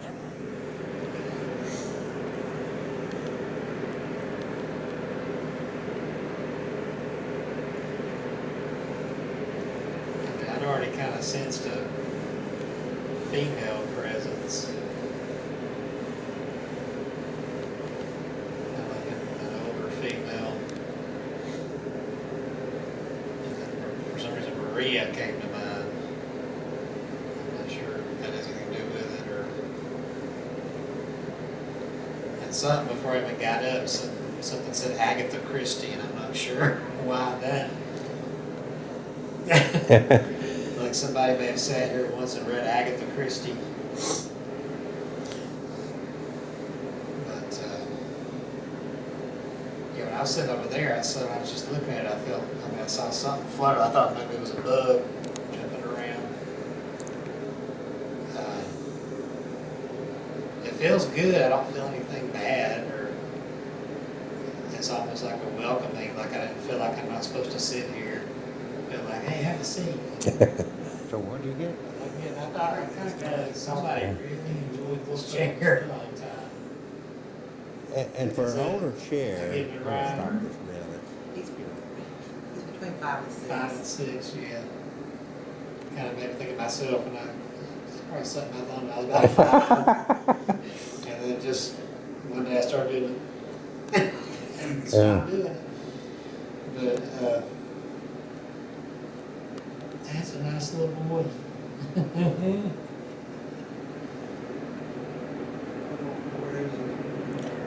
All right, so Good. you want to switch dolls and see if you get anything out of them?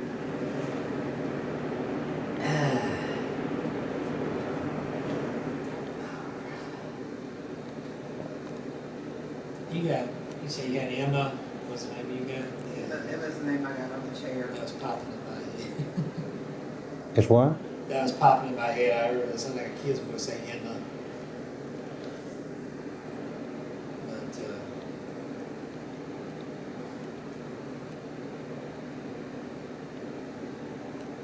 there's a little girl in this one. And something said Lacey or Racy, but it has anything to do with it. Sometimes spirits will walk by and you just put it in. So that's why I'm always he calls us skeptical out. myself. His wife, I really get slapped at nighttime. The daughter, she's about 13, she's getting her hair pulled while she was in bed. And he got yanked halfway out of the bed one night. So we come in, and he tells us about doing the Ouija board. The first investigation Kim went on, Kim and Kat, and they had him go out to the cemetery, apologize, bury the Ouija board, and so forth, and to see if that would appease whoever was angry. And then he called about a week later saying it's still bad, and the wife had taken the daughter to stay somewhere else till they got everything taken care of because it was getting too bad in the house. So we get there, and this mirror was hanging at the end of the house, and Kat kept getting drawn to it. She said something's using that as a conduit. And we set up a camera and videoed down the hallway toward that thing with the lights out, and we kept getting shadows going back and forth in front of it. And so to test out our theory, we took the mirror out onto the front porch, and stuck it out there against the wall, and sat in the living room with the window, the blinds up, the curtains drawn or open, and we're just talking, and we keep looking at there, and there's shadows going back and forth out there. So we're like, yep, it's that mirror. They're using it to come and go. So by then, I'd already been doing a lot of haunted collecting. So of course, Kat points at me and says, "Well, Kevin's our collector. Maybe he should take it out of here and do something with it." So that was an anniversary gift from his mother-in-law. But they didn't care regardless of that. Just take it out of here if that'll help get rid of this. So I brought it home. That's when I first learned how to bind things. I went online to John Zaffis and learned how to do things, how to do it with the holy water, and I've got a blessed medallion and crucifix I wear and all this. So I blessed it before I brought it in here. And then I hung it up, stuck that sign on it, kind of like my nod to Ed and Lorraine Warren, Ed and Lorraine Warren, because that's what they have on the Annabelle case. But I got it blessed, and it's still covered in holy water. Every once in a while I go by and sprinkle it. But he said after that, they never had any other problems.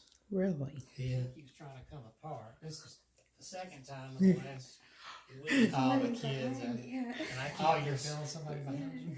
When you texted, I usually keep the door closed so Maddie won't come in here and root around and chew on the dolls.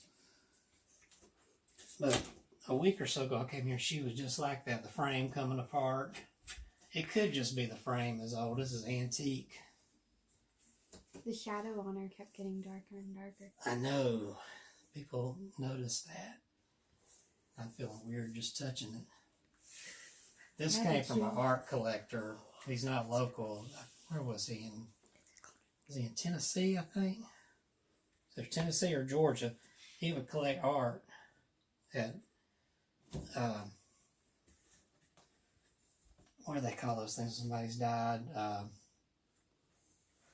When they sell things at people's Estate houses. sale? Estate sale, yeah.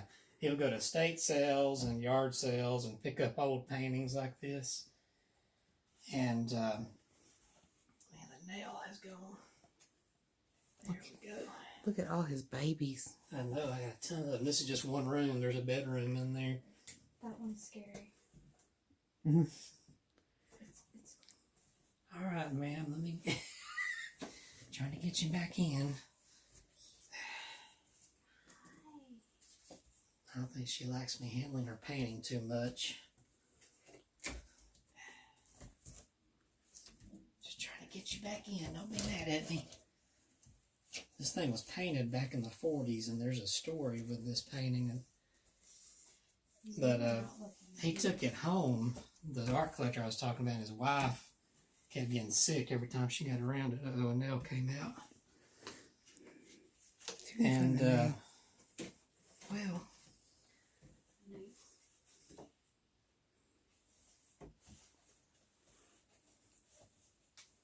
it's starting to come apart, that's what it is. But she kept feeling sick around this painting, so he was spooked by it. now still on the wall. Yeah, there's that now. There's one that fell down there somewhere. I'm gonna have to fix this thing. Oh, she's trying to come out. She's gonna be mad at me if I don't stop handling her. So, what's the story with those three? The choir, I think. The choir girls. I got that from a lady that does conventions. She does doll art. It's her. Yeah, that's the one that's sealed. How did Alright, ma'am, I'm just gonna put you down here till I can fix you. Oh, gosh. Oh, she's looking Please at don't you. tear. I'll say we're gonna have to. Put you right down here till I can fix you. Annabelle was a Raggedy Ann doll, was she not? Yeah, she was the big one, like that one right there. This one looks like the Annabelle from. Yeah, the a friend of mine made that. I don't know if the doll itself is haunted, but she made an Annabelle doll out of it. But this Like one. This one's caught my eye. The one with the yeah, pigtail. Pigtails. Mm-hmm. Oh, this choir girl. Yeah. Yeah, those three. She had those, and she would display them at conventions when she was selling her art dolls, and she let me have them because it started creeping her out. But a sensitive told me there's 3 sisters on those dolls, and they lived on a farm and used to sing. That's why they like the choir girls.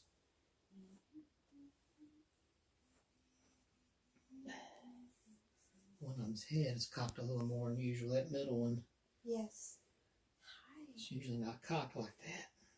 This is just Now, amazing at all these this dolls. sweetheart here is beautiful. That's Laura. And my sister made me promise if anything happens to me, she gets to have her because she loves her. Oh, they get cat hair and dust on them. Laura actually was raped and murdered. Mm. And I've gotten some good EVPs from her. She doesn't like to talk about it, so I don't ask her about it much. But one night I had the doll in there on the sofa doing EVPs with her. And just regular, no spirit box on. It was quiet. And the people that used to live here, they had a teenage son. He came home and he and a friend, I guess, were walking in the house. And they weren't hurting anything. They were just talking real loud. And so I'm doing my recording. I said, voices now from outside, so if I play it back, I'll go, ooh, a ghost. So I said, voices now from outside, and they went in their house. When I played that back, after I said that, you hear a girl's voice kind of where the window is over there go, stop!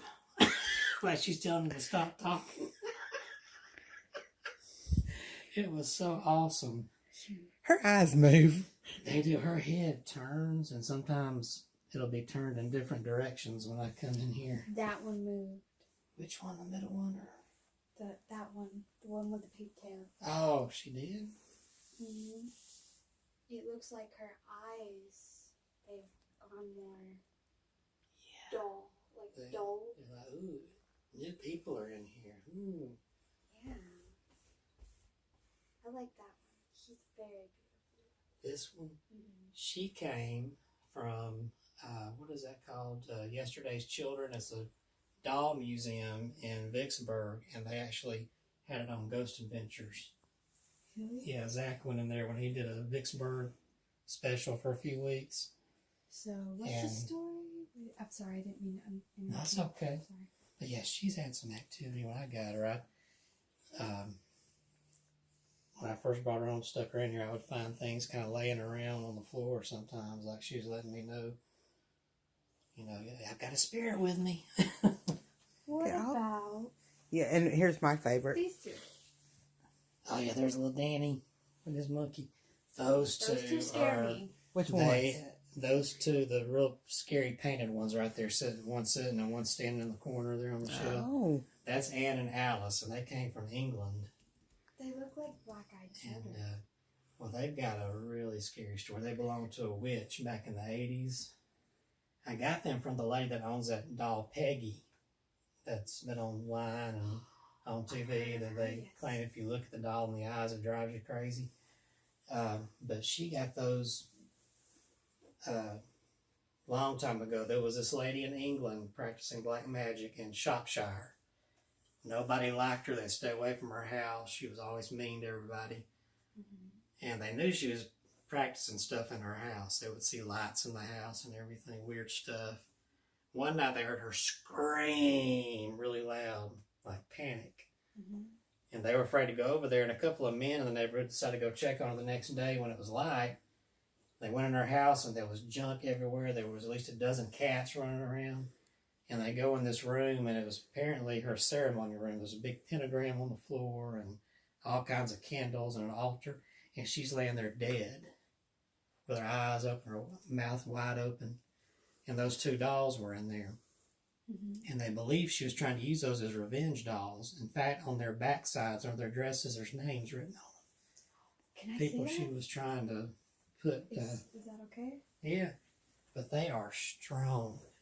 I got good spirit box. I love their spirit box because they've got their little British accents. Mm-hmm. And they make me woozy if I hold them too long. There's some weird stuff she wrote on there. What? Something the Cryptdemos or something. Or no, that's a pig. I don't know what that is. Some weird language that she wrote in marker. But when I got them, they love electric. Ooh. Like, uh-oh, sorry, Voodoo Mama. There you go. Let's see what's on hers. Yeah, got a star on there and somebody's name. She was trying to use them as revenge dolls, and they wouldn't. She didn't realize they were spirited already, and the little girls, Alice and Ann, didn't want to do anything evil. So they refused to let their dolls be used, and supposedly she hexed it and made them where they're stuck with the dolls forever, but I don't think it worked. I think they're there because they like it. But that's why they're painted up. She painted them so strangely for her little... This one looks like the eyes have been ripped out. Yeah, her eyes are gone. I got that. My cousin was an executor of the estate of that guy that died in Vestavia. They found him shot outside his house, and they thought he committed suicide. Mm-hmm. But she thinks he was murdered. And that was one of his dolls, that one. And these two European ones up here were from his house, too. Do you mind if I... That's fine. Apologize for any cat hair or dust in here. So we got cats too. This Yeah. one looks very realistic. Oh, I think she likes to be held. She's like, you don't I hold got the me. heels. She's like, you don't hold me. So I'll let her hold me. I am guilty. I don't spend near as much time. When there was a smaller collection, I would take turns each night spending time. I'd bring them out to the great room out there and see if anything would happen while I was watching TV or whatever. But it's gotten so big I can't do it anymore. There's so many of them. Oh my god. Which one's Patty? This. She's in the bedroom. She's the little baby that looks like she's crawling. I can feel it. And it's terrifying. I mean, spirits scare me. I can see them. Oh, okay. Like, every spirit in this doll, I can see them. Especially, that one up there. You can tell that one's got a spirit. Yeah, she's sealed up in the holy water. I probably should. Like this, it looks like he's looking at you. Yeah, it does. Yeah. Let me put you down, okay? What's her name? I haven't got a name from her yet. She came, I want to say she came from Europe. Somebody sent her to me from Europe, and It's Maria. Maria. Maria, I feel like it's Maria. And that's what we're going to call you, Maria. There's some I haven't got names on yet. There's your dolly down here. Yeah, we got to figure This out is her Maria. name. Yeah. That's her name. Maria. That rings some bells. She might, you know what, I might have, that lady might have told me there was a name with it. Her name is Maria. Wow. Yeah. Okay, yeah, there's my binder down there. I've gotten so many, I've started keeping a Number binder of and their names and stories. I'm just not sensitive enough to. I can feel them, but I don't always. Her name's Maria. Yes, I can feel it. That's the first name I saw. Like I thought of when I saw her. I'll set you back a little bit, so that way you don't feel weird. Okay. What do you call it? We got to love on a baby. Spirit Halloween. Now, who is the girl up there? That is Heather O'Rourke from Poltergeist. That's from my last party. Piece of paper there in the frame is actual homework paper that it was her homework that she did. It's got her signature on it, and it's dated December 18th, 1987. That was about 3 months before she died. Is that her doll? And no, I don't have. She had a teddy bear, but somebody else snatched that before I could get it. But this came with her sister's Tammy O'Rourke Walker with her signature. And they said she loved to write. And when I first got that, I kept getting chills. And I tried a spirit box. I thought it'd be funny if some of her energy is with that. But I didn't get anything on the spirit box. I thought that was pretty cool. Oh, I'm sorry, I didn't mean to step. I would have loved to have her teddy bear. Yes. That would have been amazing. Now, plush animal, like plush dolls, like you get a lot of energy in them. Plush dolls. Yeah, if you go to like a literal, just not even. You can feel them when they're not in the store, regular stores, but when they're in the what do you call them? Thrift stores. Thrift stores, yeah. Yeah. You can feel the energy off of them. Sometimes when I go in this thrift store in Chelsea, I get dizzy and I have to go out. Mm. And there's times I go in there and it's fine, but... Shirley Temple, you get her offline? I got her from my friend Cherie Sheen. I helped Cherie. She's the one I might have mentioned to y'all. This guy, she had over 600 dolls in her house in Georgia, and she's been on TV once, and she's a sensitive, and she also, I've seen her cast out demons from items that were possessed. But that one, I think there's a little girl spirit in it, but Cherie let me have her for helping her write her book that she's working on. I don't know what it's worth. It's a Shirley Temple doll. It's probably worth a lot of money. They are. What about that one? The one sitting or The one standing? In the back. with the long Brown. hair? Yeah. I got her from a guy I used to be friends with. He doesn't he doesn't do haunted collecting anymore. It was a Pollyanna doll, but somebody ripped her hair out, so he put a wig on her. There's a teenage girl haunting her that I think died in a car accident. That's what's haunting this. You can feel an energy off of it. Oh, wow. And you're wearing it. Yeah. I like the girl. Oh, She's very sweet. I've seen her. wow. I can see her. That is awesome. The one in the rocking chair belonged to a little girl that died from cancer. And that wig she's wearing is the wig the girl actually wore when she lost her hair during chemo. And sometimes when you see, if I haven't gotten to see her yet, when Gil had her, he saw her apparition as a little bald girl wearing a gown. And he bought her a coloring book and left it out. Sometimes I leave this out, but he bought her a coloring book and left it out one night and came back the next day, and one of the pictures had scribble on it. There it is. Just like that. He had left it open like that and left crayons out. I'm learning how to use this camera. And came back and there was scribble on it the next morning. Wow. Do you know what it says? Uh-oh. AVA. Avia. AVA. It looks I like know ABA to me. Mm-hmm. I didn't know it said anything. I thought it was just scribble. I didn't know it was saying something. I can find a lot of things. I think her name is Ava, so maybe she was trying to write her name.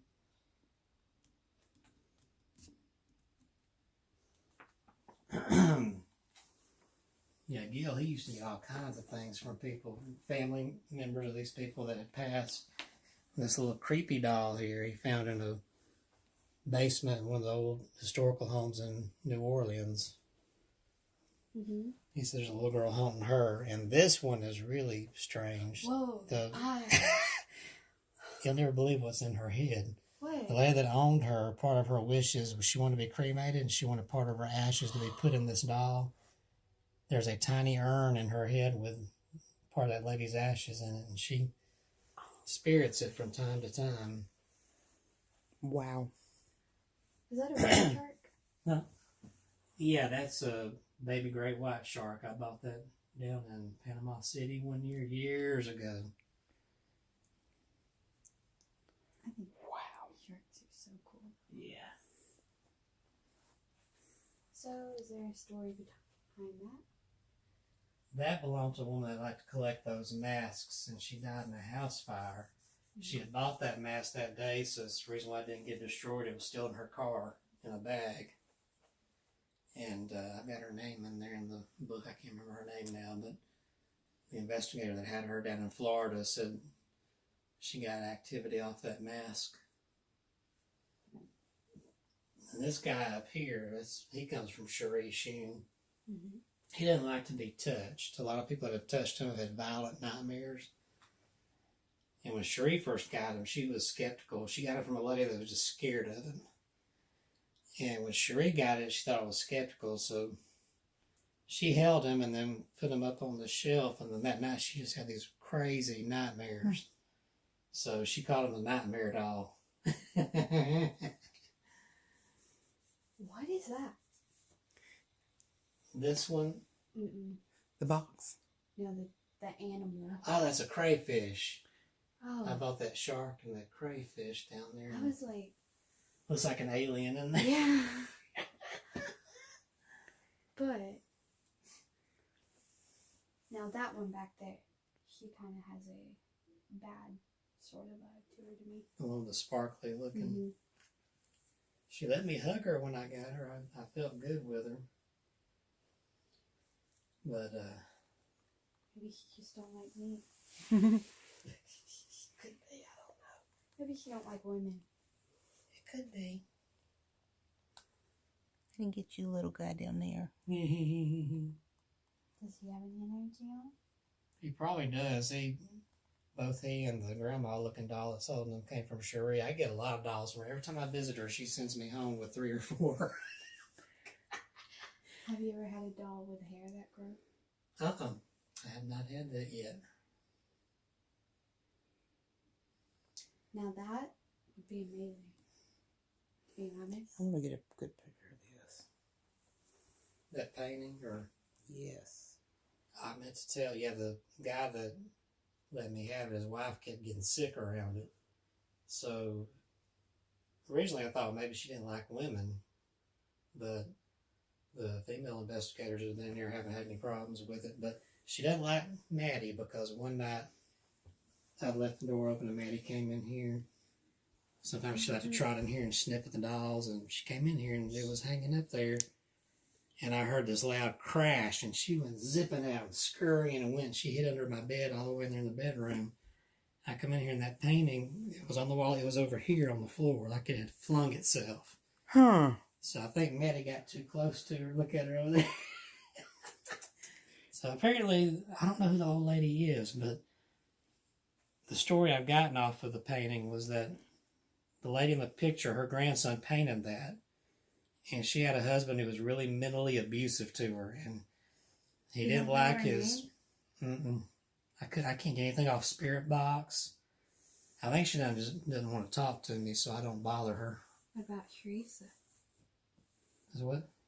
Teresa? Sharisa? Either it's Teresa or Teresa. No. No? What is it? She don't want to talk. Yeah, she doesn't want to talk to me. In that look she's given, her husband didn't like the grandson being a painter. He called him some bad words, like homosexual words, and because he thought that's what you mustn't be if you want to paint. And he forbade her to have her painting done, so she went against his wishes and had it done, and that's why she looks so smug in that painting. He's like, But I've had several people talk about the shadow in the background. See, now it looks a little lighter back there, but you can see a shadow in the back. It's bizarre. It moves There's back hands there. on her and- shoulders. The hands are on her shoulders. It's like this. Yeah, I kind of behind see. her. It's just a painting. He gave that to me. Like that shadow. I love how it's just an old man. Yeah, it's photo bomber. I like it. I hate not having it hung up. I thought about putting some shelves in here so I can get some of these babies off the floor. This guy scares me. The clown. I'm terrified of I have not tried to experiment with him yet. One of my coworkers gave me a box. In fact, there's some still in that box there I haven't done anything with. But he was in there. He gives me cute. You don't like clowns. Well, there's one down That one there. scared me and too. That's got a man with it who was murdered, and he liked to, he almost was like John Wayne Gacy, didn't he? Yeah, he did. But he, in real life, he liked to dress as a clown and, entertain kids and all, and somebody murdered him. Now this one's an interesting fellow. Yeah, it's got a little boy with it. That doll is from the 80s, and I've been told when Child's Play came out, they modeled the Chucky doll after this particular type of doll. I can't remember what he's called. It's not My Buddy. That's a different doll, but it's something like that. Some kind of play pal, something like that.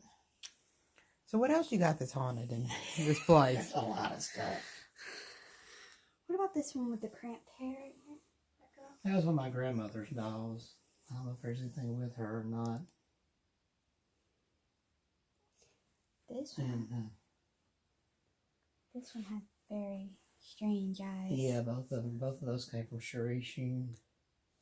And this one, do you set him like that? Or does he move into that position? Yeah, he's all porcelain, so he's made that way. That's the oldest doll I have right there. It's from the late 1800s. And she's got a leather body and sawdust. And she still has the German company sticker on the back. Yeah. It's all That's the oldest one. I figured that the boy up there, this one, and some of these would be older, but I guess not. They might be. I don't know. What about this one? I know there's a little girl with her, but I don't have a name or a story from her yet. There's so many I've gotten. A lot of them I got back to back, and I've just never had time to. So do you prefer the spirit box or do you prefer the radio wave? I like the spirit box. That's what I've used. Okay, I'm gonna move away from that painting. She's like, get away from me. I know these two. I got them in Georgia Antique Store. I got him. There's a little boy with it. I could feel him. He was real happy he was going to get a new home. And I was going toward the restaurant. I could feel like, don't miss her, don't miss her. And I went back. And the spot where he was, she was there. And I didn't see her before. I don't know where the heck she came from. I picked her up. Cherie was with me. I was visiting Cherie at the time. She goes, I think that's a little sister. So you take him, you take her. So. That one looks interesting. Yeah, that poor baby's missing her leg, too. Oh. That was one Cherie rescued. Let's see, she's got her name, I think, on there. What's her name? Alyssa is her name. I was going to say, you need hospital bracelets for all these babies. Cherie does it. If I knew craft, I could do that. Cherie does that with hers, Alyssa. This one has it too. Little bracelet on her. Yeah. Because I was with Cherie when I got her. She made bracelets, so oh, don't fall. Oh, baby. You want me to hold her up for you? What is her little sister's name? Megan, that's her name, Megan. Did this come with it? Yeah, the lady I got her from, Scary Sherry, sent that with her. Or Scary Shelley, that's her name. Her name's Shelley. They call her Scary Shelley. That's where he came from. She gets dolls and does art with them. And when she gets activity from them, she stops. And then she'll message one of us, me or Cherie or whoever. I'm not going to touch this doll, do y'all? she doesn't want to insult them. Yes. So, oh me, definitely need a bigger house. So you got more? Yeah, in the bedroom in there, and there's some. There's a few out here. I got a haunted village right here and a Robert the Doll replica. I gotta see Robert. Oh my gosh. I bought that from the museum down there. They started making those at the museum he's at in Key West. And they sent me a little postcard, so I framed it and put it next to him. He's okay, Daddy. She's like, I don't know, y'all never seen y'all before. Hey, baby. That's the Amityville house and Fort Mifflin, and this one, what was the name of it? It's an asylum. It's a lunatic asylum. Yeah, Trans-Allegheny Lunatic Asylum in Franklin Castle. How are they haunted? Read them. The little replicas aren't haunted, but these are actually haunted places that they're made after. I So think where they Robert got, like, is little like people? an amazing doll. Me too. The Like, very amazing. But yeah, I got some things over here. I got this Native American spirit with this doll. This dude right here, he's sealed up in there. He came from Washington State from a guy that's done Bigfoot shows. He used to do them on, it was Discovery or one of those channels. He contacted me with that. He said somebody got hold of him and wanted to get rid of that. It's a Jack-in-the-Box doll. He's shooting a bird. That's He what is. I was saying he looks like he's doing this. I was going to get to that too in just a second. I'll tell you about that. But he sent it to the Bigfoot guy, and the guy's like, I don't do ghosts. I'm Bigfoot. So he somehow found me on Facebook and wanted to know if I wanted it. But he had boxed it up, had somebody bless it for him because the guy that had it said his family kept getting scratched. So the Bigfoot guy made this, that's why it's got the do not open, ha ha ha, as a joke. But he said over time, that hand, the fingers have curled down, he's flipping a bird. So whatever's with it is not happy. Or a jokester one. Yeah. So So he's fine. he's got blood red eyes. It's creepy. I'm not going to open it. Leave it alone as long as it's not bothering you. Here's a mug from the Queen Mary.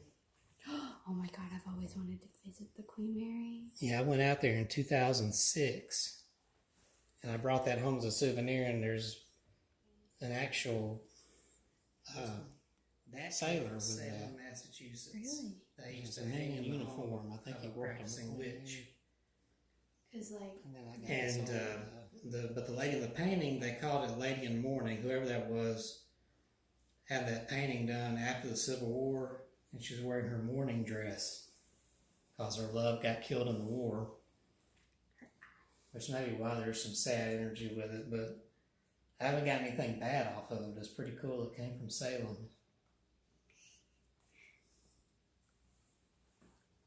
Now, who are these three handsome fellas right here? Or is that a little girl? That looks like fellas. That's actually my grandmother on my mother's side and her brothers. Yeah, she had her hair cut short like a boy. Or pulled up one and we can't Yeah, tell. that could be.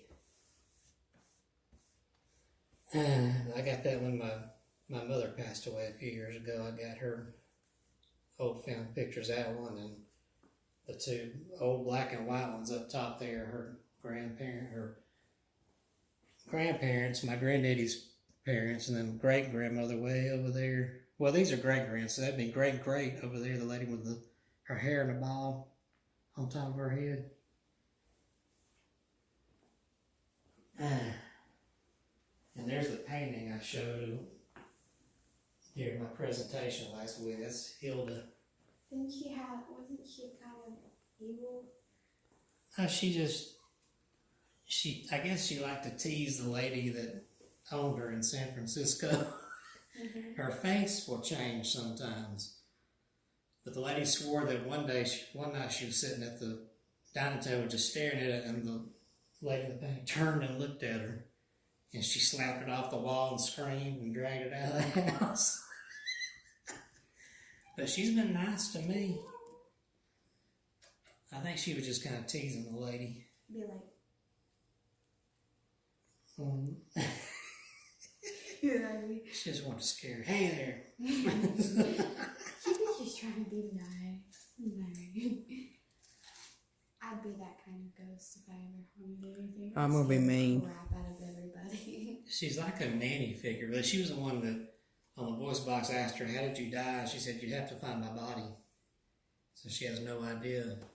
I guess it was either a surprise or somebody might have killed her from behind. I don't know. But she's nice to me. She could have been kidnapped, blindfolded, and then killed. Could be. And she was blindfolded when she was killed. Yeah, that could be. I didn't press her on any more. I kind of get a feeling when I'm asking. I get that feeling, don't go any further. I just, they don't want to talk about it. I can't make them. It's good in a way. That means I don't need anything as far as, like she didn't say you have to find my body, like she wanted me to go find her. She was like, I don't know, you have to find my body. That's interesting. Yeah. Have you ever had a spirit ask you to help them with something? Not yet. I've been waiting on that whenever I get these items, and I've asked them on Spirit Box, do you need any help? I don't get the answers, so. I like the spirit box. Yeah. Talk to me. This one talked to me. That one. She said her bodies are in the woods in a car accident. They never found her body. So. What's the old radio? Is it? That was my granddaddy. Granddaddy Odom. He's the one whose parents I was talking about up there, and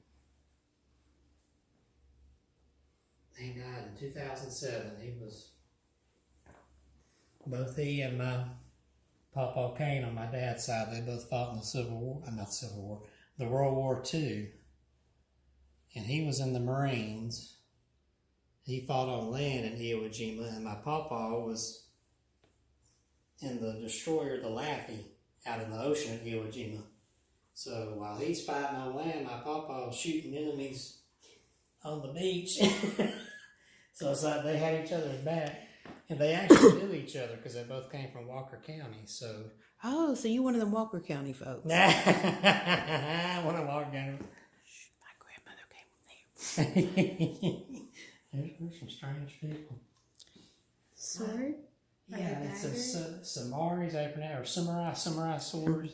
I keep wanting to say Samari for some crazy reason. Samurai sword. My dad bought that for my birthday last year, I think. He bought that at an antique store. I don't know if it's a replica. It might just be a replica. I don't know. It's a real blade on it, though. Mm-hmm. It is sharp. And this has a lady named Mary attached to it. I had to turn it off because I could never get it to run proper.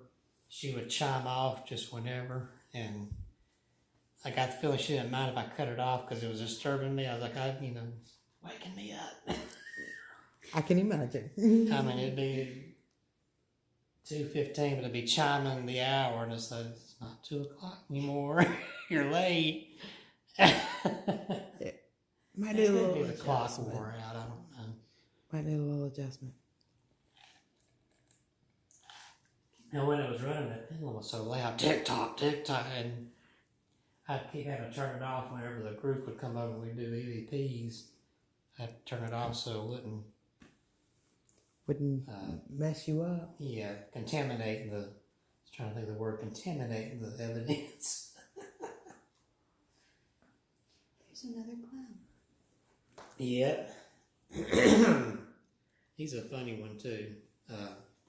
Lucian, that's his name. He came from a lady named Sherry Richardson. She called herself Doll Haven. She used to adopt out, and she would investigate and adopt out safe dolls that didn't have anything demonic with it. And she had him in a glass case next to this doll that had an old lady spirit with it. And she kept getting the feeling he didn't like being in there. He wanted to get out. So she just spirit boxed with him, and he said something like, "Can't stand that heifer," or something like that. Talking about the old lady with the other doll in there. So she finally felt like, well, he wants a new home. So she got in touch with me, and I had a connection right away. And every time I've done EVP in here, I'll hear a male voice on the spirit box. I'll say, "Is that you, Lucian?" "Yeah." He likes to chime in and. So you have 3 bedrooms here, right? Yeah. The other room I use as an office and gym.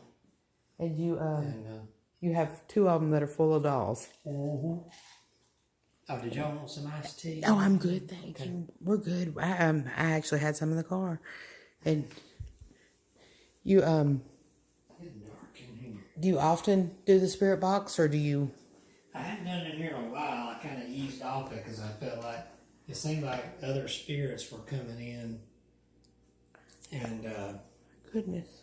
I would try to be doing an EVP session with one doll. There'd be all this chatter, and I've had spirits come through here. One, I don't have very many of these, but I had a bad dream one night. I know it wasn't just a dream. Somebody was showing me something, and I was this old man in this old truck. And I felt like it was the 1940s. I don't know where this was. It was some small town. Might have been around here, or maybe another state. But I'm driving, but I'm not me. I'm him. Right. And when I looked in the rearview mirror, it was an old man with a white mustache and a fedora. And it was like wee hours of the morning. It felt like it was dark out, and he's driving. And he comes to the street lamp, and it's one of these old-looking towns with the buildings running on each side, and old stores and things. And he pulls up near this intersection where there's a street light, and there's a man standing there with a coat on and a hat. And when he drives by, the guy pulls a gun out and aims it. He speeds up to try to get away, and as he does, the guy shoots him through the back window. I heard the glass, and I felt the impact. And I remember thinking, clear as day, I remember thinking, so this is what it's like. And then I woke up, and I'm like, what the hell was that?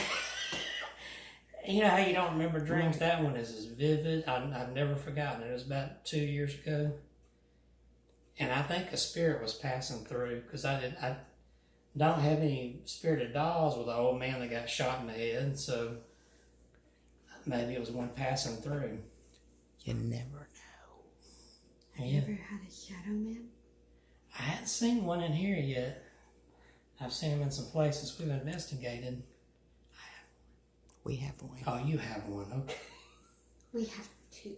We have 2. We do have 2. Man, Oh my gosh, at all these babies get. I know. I mean, Hey, I'm not in there. Everybody comes in here, they say, how do you sleep at night? I would say the same. Kevin, how do you sleep at night with all of them on your bed? When I sleep, they're down. I put the pillows down here and set them on the pillows real comfy down here. There's another little Shirley Temple look-alike down there. Here, I'll turn the overhead light on. Whoa, he is gray. That one, I bought that for fun. She looks like that because this is a replica of the Talkie Tina doll from the Twilight Zone. Mm-hmm. Because the show was black and white, they made her, black and white. And she actually talks. I don't remember how to turn her on here. My name is Talkie Tina, and I don't think I like you. My name is Talkie Tina, and I love you very much. Wait, you just said you didn't like me. Well, listen to this one. I can get her to go again. My name is Talkie Tina, and I'm going to kill you. That's only 3 things she says. That is so funny. Well, that's what she said on the show. Mm-hmm. So I thought that's pretty neat they made those. And being a scary doll person. If they weren't so expensive, I'd buy one of those Chucky replicas. But they are expensive. I love the Chucky. Now, I've never seen a doll like this one right here. Yeah, that's a German masterpiece doll. And I didn't know if she was spirited when I got her. And I did a spirit box, and sure enough, she had a little spirit attached to her, talking to me. Yeah. I hadn't seen her move. Now this Here's one, a little Patty right here. that's the one I thought was Patty. I had a sensitive friend of mine. She can see spirits and she'll paint them for you. She made this picture of the real Patty up here, the way she saw her in that frame up there. And that is how, because when I had Patty, before I had the rest of these dolls, and I had just her, you know, I'd feel her little presence tugging my shirt. One day I went through here I had a basket of towels I just washed and dried, and I was going to put them in the linen closet in there. As I walked by that mirror, I looked, and behind me there's a little girl that just like that, skipping behind me, and she was gone. And that was before I got that. So when she sent that to me, I said, yep, she saw Patty. That is when I would yell, take the doll, and be like, no, no, no, no, no. I love my Patty. I'm sorry. But I'm going to have to get rid of you because you scared me. No, I don't know if you do this, but whenever you drop a doll, do you ever be like, oh my God, I'm so sorry? I have, in fact, because that's another reason I want to get these off the floor. Sometimes I walk by and I accidentally hit against their foot. I'm like, I'm so sorry. This one right here. I'm pinching me in my sleep. I want to get a good picture of this one for Joe. Have you seen that video? I think it was Big. No. Which one I made it last Saturday? They got a close-up shot of her, and you know she was on that turning stand. But when he videoed her, it looks like her eyes moved. I had to get a good video of that for Joe. Huh? The baby? This is a reborn. I got this from Cherie. Somebody made it looks just like a real live doll, a real live baby. Yeah, it's got a magnet with the. It's a reborn baby. So yeah, and it's got the same weight as a baby. You see this one right here? Amazing. This reminds me of me when I was little. Oh yeah, that little baby secret. It's still got the cord. You pull the cord and it speaks. And one of the things it says is spooky. I can't remember if it was I want to sleep with you or something like that. I'd be like, And you got two of the same ones here. Yeah, Robin I brought her last week, and this is another little girl here. I feel like I have to rock it. This one AJ had, she said her husband, whenever she would have the doll out in the room with him, her husband kept feeling little hands tickling his feet. It's also got almost two of the same here. Yeah, Look that's the opposite. twins right there. Yeah. Sometimes I tease and say it's the Shining twins because there's actual twins haunting them. Oh. And they died in a mudslide in California. They were like 5, 6 years old. Do you know when? It wasn't that long ago, maybe the last 10 years. Because they've had a lot of mudslides in California. So I have them. It looks like it could open its eyes. I love it. I had been wanting one, and Sheree let me take that one. She had 2 or 3 of them.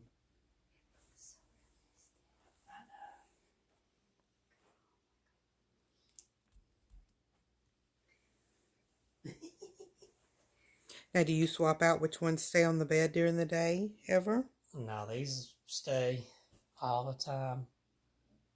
Except, of course, when I'm asleep, I put them down here and I put them back up in the morning. Unless I'm lazy and they don't want me to move them, I'll leave them down here if company's not coming. They're also pretty. Oh, yeah. Even the ones that kind of... Guys, I love these things. If I had They're expensive. They're Oh, yes. a couple $100 online. Yes, I have made one before for my Oh, you mom.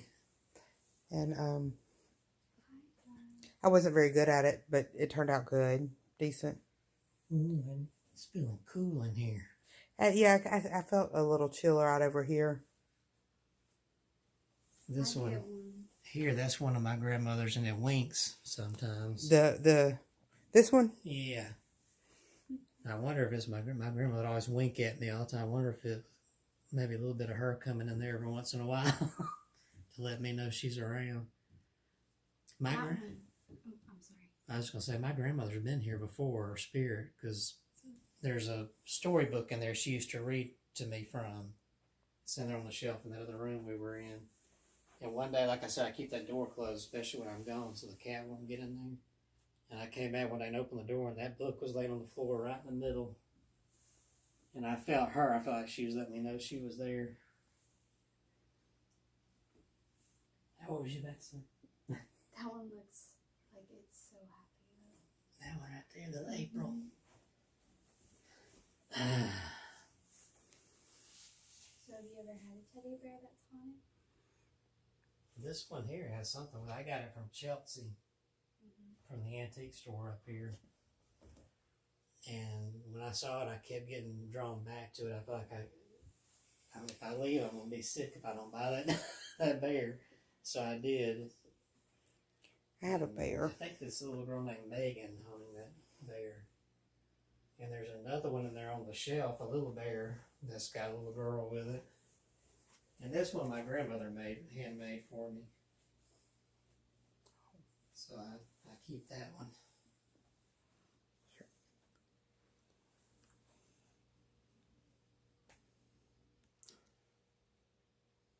What about Pooh Bear there? Yeah, little Pooh. In fact, this is a rarity because I actually have a picture of the girl that haunts that doll. Her name's Riley. And He kind of looks like the doll. yeah, my friend Sherry Richardson, I was talking about Doll Haven, when she bought that doll in the estate sale, that picture was sitting there with it. And when she picked up the doll, she knew there was a little girl, and she got the name Riley. She started to walk away, and Riley said, "Don't forget me." She thought, what is she talking about? She looked down and saw that picture that was sitting there next to her. And the lady doing the sale was like, "Yeah, that was an aunt of mine who had passed away." So apparently, I mean, she lived an old age, but when she died, she went back to her childhood years. That's the one on the book cover right there. That Yes. What's the one with the most activity? I don't know. Some of them kind of tie up as having the most activity. He came from the island of the dolls in Mexico. Oh my gosh, really? And there's another one in there too that's still got the rope around her wrist that was in there I've in the always other wanted room. to go there. I went to the doll trail in Atlanta a few weeks back. Have you been there? Where is it? I'd have to look it up on my phone. I wasn't driving.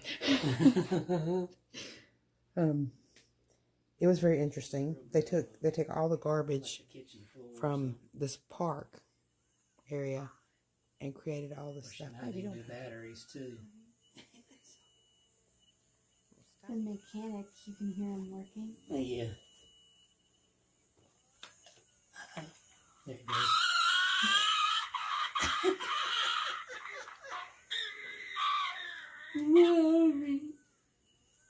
My mother couldn't stand it. She said, "That is scary it sounding."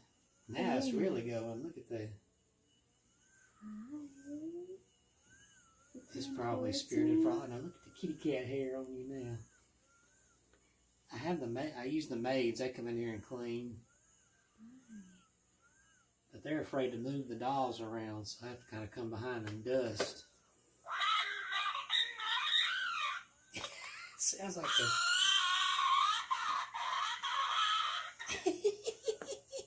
so spooky. My mother couldn't stand it. She's like, "Cut that thing off, Mildred." That's my grandmother's name. She said, "Cut that thing off, Mildred." So does this one have a story? This one, a lady sent that to me, another friend of mine in Europe. And I can't remember the lady's name, but she's sort of a fashionista haunting that. That's why she's in such a fancy doll. And now the cat has gotten a curiosity with her here in the last few weeks. She keeps coming in sniffing and wanting to chew her hair, and I keep shooing her out. Because I don't know if the lady wants that or not. She might. Animals sense things we can't. I'm just amazed at all these babies, Kevin. I think the last video I saw, you had like 5 or 6. Yeah, shoot, I had 5 or 6 and That may be the last one I found. Yeah, it was. Yeah, there was a early collection video I did out there on YouTube from probably 2014 or 15, and then I did another one a couple of years ago, and this has grown since then. That looks like an original. The Raggedy Ann. Yes. Yeah, somebody handmade that. That's got a little girl. I think her name was Mary, and she likes to sing. She's a little singer. And whoever had her before said they heard her sing a lot. I haven't heard it. I tried to get her to sing on Spirit Box, and she might have moved on now. I don't know. Somebody's hiding their face back there. Mm-hmm. You see her? Is that? Mm-hmm. Yeah, I see. Yeah, she's a little shy thing. That came out. That doll was found in an old orphanage was in New York. A paranormal team was investigating, and they found that doll in there. And she took it home, cleaned it up as best she could. And there's a little girl spirit with it. Doesn't talk much. I can't remember if her name was Mary or something like that. You know what I have not seen? A Cupid doll. A Cupid doll. You know what a Cupid doll is? Gosh, I used to know. I like the little. Had the little twirl on the head. Yeah. Do they dance or something? I don't know if they dance, but Mother has one that was hers when she was a little girl. I've never had one. I used to know about those. I remember hearing about Cupid dolls a lot. There was some they had a little crank you wind and it would dance. You'd be like, I'm still learning this camera thing, but I'm loving this thing. Are those expensive? $85. It's not bad. Not bad. Not bad because, I can run. Yeah. And you see it's still, it's watch it. mostly- Yeah, it's not as It's not as, nauseous making. no. No. And I can control it. It was a professor from Western Kentucky. Once I get figure that out. And he used to say, everybody's got a story and I want to know it. And he would write these people's story. And he would listen to them and just, he said, I'd have people come in all the time just so I could listen to their stories. And he would write them and put them in a book or whatever. He was constantly, history. I hated history growing up. Now, I want more.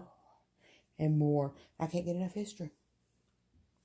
Who's Andrea and Tammy? Yeah. I used to do nameplate. I left these two. I used to do nameplates when I had a smaller collection. Now I'd have no room to. Yeah, that's Andrea, and then of course Tammy. I had her last Saturday at the event. Mm-hmm. That's the one I played her EVP at the presentation. She said, "I'm Andrea. Hello." Hello. Sassy, isn't she? Mm-hmm. She looks like a She's sassy the girl. big sister of a lot of these. She acts like the big sister, and she's the one I was laying here when Maddie was still a kitten and used to sleep with me. I was laying in here, not asleep yet, and there's a nightlight over the oven I had on, and I heard something like one of the pans was rattling in there, and Maddie sat up looking over at the door. So I sat up and looked, and a little girl looked just like that, was peeking like this at me, and then she darted off. And it looked just like her. I said, yeah, that's Andrea. Who was your very first?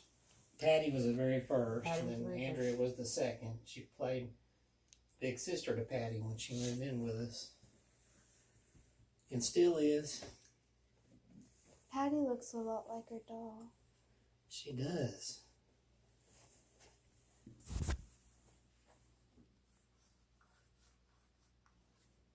So, now to keep track, because you have so many, do you number them or anything? I just keep that binder I have in another room with it's got each page has their picture and their name and story. Okay. Or whatever information I can get off of them. And most of them are in there. There's a few I've gotten I haven't put in there yet. That way, like right now, I have a bad memory on some of them, but I can go get that book and I can tell you their name and story. That's Yeah, somebody showed up on eBay when this doll came out. They made little Christmas ornaments. So I said, I gotta buy that and put that with Patty. That is my. And I bought her that monkey. She calls it Boo. And looked at him. He looked at her and giggled. And talking to him. That before I had any others, I had Patty. And then they started out the door. House, my sister and brother-in-law. And then when they came back the next visit, they started the door and he looked up at her and grinned and went, Boo. And she came in and told me, I guess he's seeing your ghost because he said boo. And I said, that's the name of that monkey. He was probably talking to Patty when he was in here. He probably saw her. That's. But one time he went to go pick up the doll and she didn't want that. So he felt a little pinch on his arm and he jumped back and he ran out of the room. She's like, don't touch me. Yeah. This one had imaginary friends when she was little. Huh? Mm-hmm. Really? When? You were little. What were their names? No, yours were Una, Dos, and Trace. Una, Dos, and Trace. That would be me. When I was little, I thought I was talking to myself, but apparently I might have been talking to somebody back then when I was little. Because I could see spirits enough to where they're like real people. I didn't know that they were spirits. Like when I was with my godmother, she was a kindergarten teacher, and she went in during the summer on a teacher's work day. And of course, school was out, so there's not going to be any kids there. And my grandmother used to always sit me during the summer, but she was sick that day. So my godmother Bunny took me. And her name was Gloria, but we called her Bunny because she was born on Easter Sunday. So that was her pet name all her life. But she took me to her school because she had to go and do a little work for an hour or so. And she took me in her room. There were toys in there, and there was a little girl in there playing with them already. And she said, go in there and play with the toys. I'm going to go to the workroom for a little while, and I'll come back. And Bunny's always, she'll introduce everybody. So it should have been, of course, I was only 4 at the time, but that should have been a trigger to anybody that if she's not introducing you, there's a problem. She didn't see that little girl, that's why. And when I went over to play with the little girl, I was shy, so I was slow going over there. The little girl was watching me giggling and playing with the toy castle. And as soon as I got close enough to her, she cackled and hopped up and took off running out of the room. And I went after her and I stopped the door. I was afraid to leave. I don't want to get in trouble. And I saw her go down the hall to the end, stop and look left and right. And then she dove off to the left. And I thought there was another hallway down there. So I'm alone. I start screaming, ah! And one of the teachers that was there working came out and said, what is going on? I said, Bunny, where's Bunny? So she went to the workroom and got Bunny and brought her back. And Bunny said, what are you hollering about? I said, a little girl went off and left me. She said, what little girl? A little girl playing with the toys. And she looked at the teacher and said, did you bring the kid with you? And he goes, he's the only one here. And I found out later that a little girl did die at that school on the playground. She fell off the swing and broke her neck. And people would tell stories about they'd seen her ghost in the hallways. Well, apparently it was true.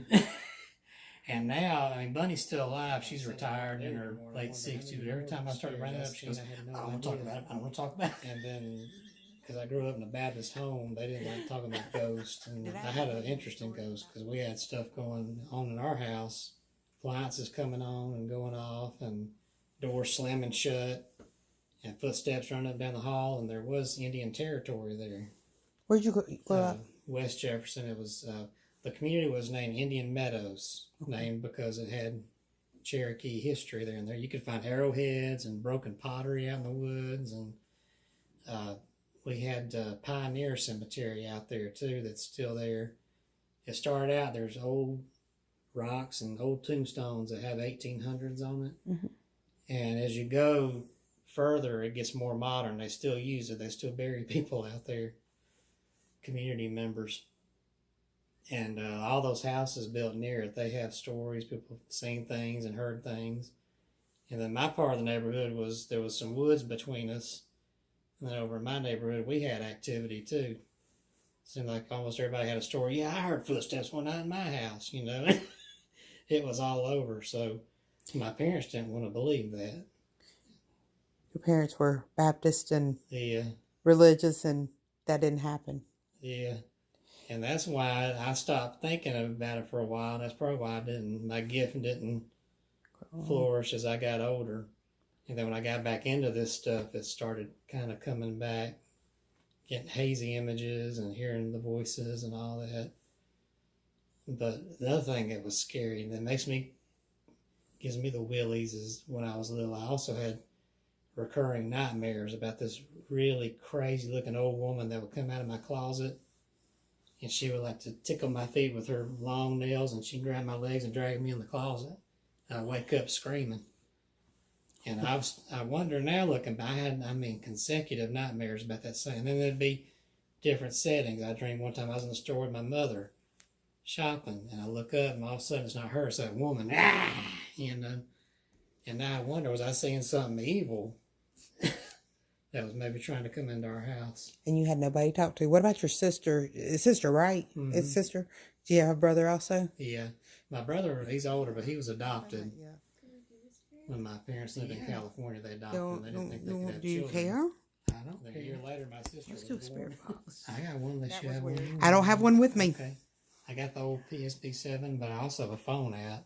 Can we do one with her, please? Yeah, we can try it. Because I don't know, but like, there's something that's just drawing me to her, like, really bad. That one? And every time I look down, it's like he's looking right at me. Oh, I meant to tell them about the maids, too. I mentioned earlier they use them to come in and clean, because I just hate housework. You they may go. I got to where I could afford it. I said, I'm going to start getting somebody to come in and clean for me. And the lady that manages this branch here, their office is here on 280, right below Oak Mountain, going back toward Birmingham. And she loves ghosts, so I was lucky. You know, I was afraid they'd go screaming out of here. But she loves ghosts. But she said one day they came while I wasn't here to clean, and they've got a key, and they've got my code for the alarm. And the girl there unlocked the door and tried to open it, and it was like somebody was on the other side pushing. And she's trying to get it open and wouldn't, and they never had that problem before. And she said, somebody is in there. And then from inside in that hallway, she heard a man's voice say, let them in. And all of a sudden the door went open. So I said, probably some of the kids were playing around, and one of the adults told them, hey, knock it off. But they come in, they said, Mr. Cain, are you here? They thought it was me. And I wasn't here, I was at work. And that same day they came in here cleaning, they got near Mr. Islandaw here, Baby Harold, and he always gives her the lady that dusts in here, he gives her the creeps. So when she got to him, she said, Harold, I'm just going to dust you a little, don't be mad with me. And as she's dusting him, this rocking chair starts going. See, By itself. if I had a room full of dolls, I don't know how to rock them. In every corner, one start rocking. And I almost thought that was a Cupid doll. Cupid doll looks a lot like that one, but it's got the twirl on its head. That tiny one? That tiny one. Yeah. That's one of those. Sheree had a bunch of those. They're called Campbell Soup Kids. They would come in these big mock Campbell Soup cans. I remember that. I think I used to have one. Yeah, I've got some in there still in the can. Now, But that one was can. There were all these antique copies that came out around 1900. She sent me out last time I visited her. And they're valuable now, too. Buck, I want you to be real quiet so we can listen, okay? Let me do it this way.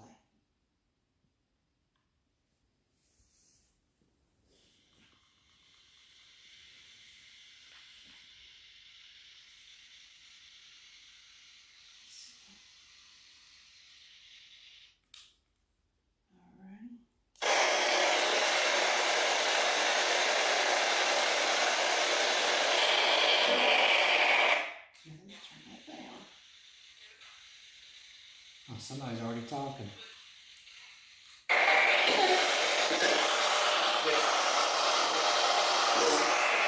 So here's talking? There's Kevin. Who said my name?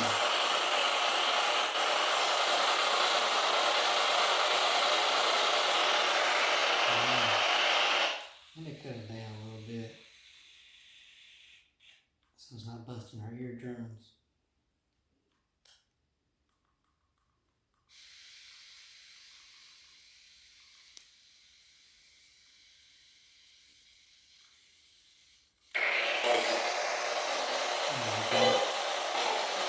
Kevin again. Did you hear that? They're saying my name.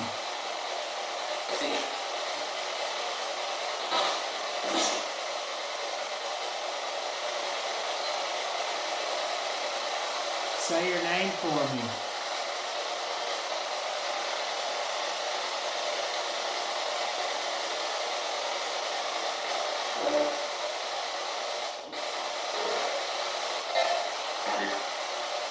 I did.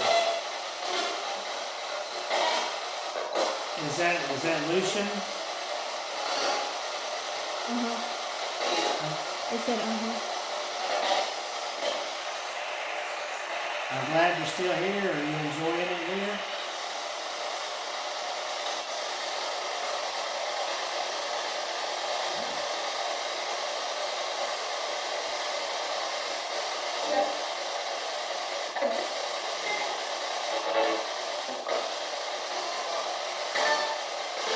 Hello, I hear some little girls talking. Is that Patty?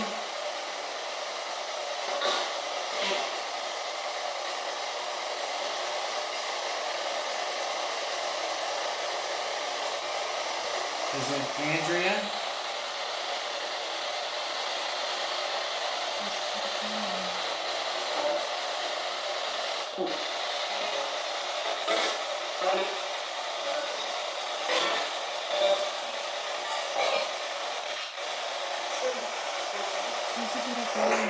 There's a little girl in there.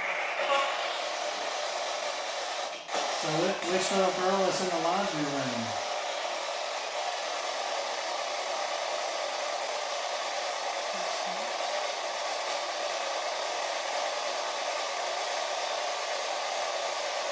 It's okay.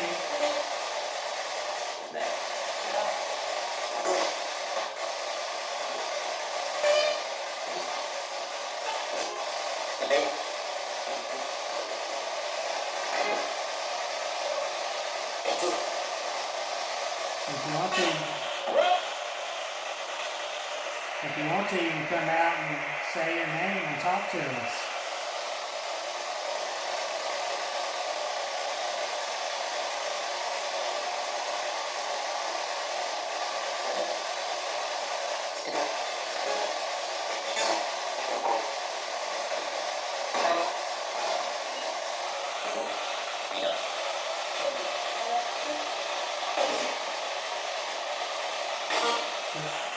Is Morgan in here?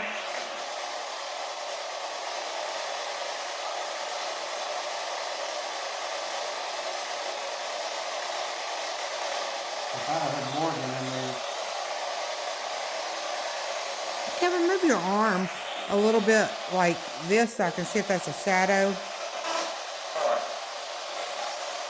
There's a funny shadow going across the floor, and I'm trying to rule out what it is. Yeah, I see my hand shadow down there. Move this way. Like move your body this way. I heard somebody say hi. Hi. Trying to rule that shadow out to see what it was. It's not him. I know it's not him. Is Hilda here? Hey Hilda. How's everything going?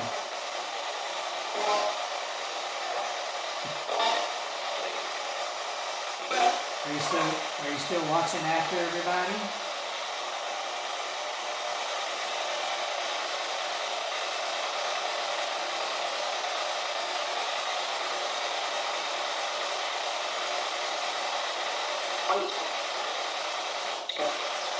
her talking. Are the kids behaving? No. No. Oh, you gotta behave.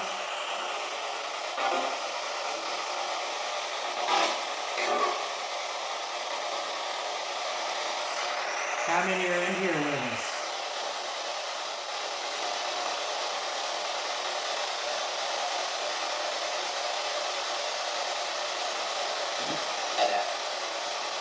That's not a headband. It's funny because I don't know if I can go back and watch this, but the light in here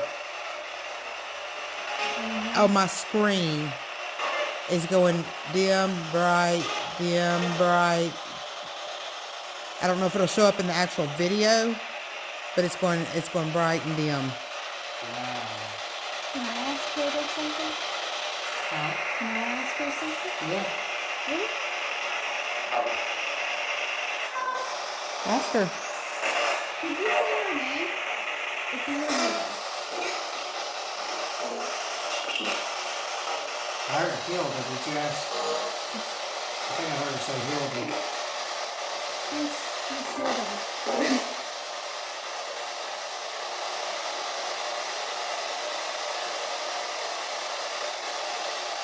You have to ask loud. Loud? Loud. Miss Hilda, did you say my name?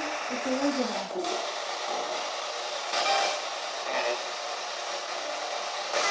I heard Beth.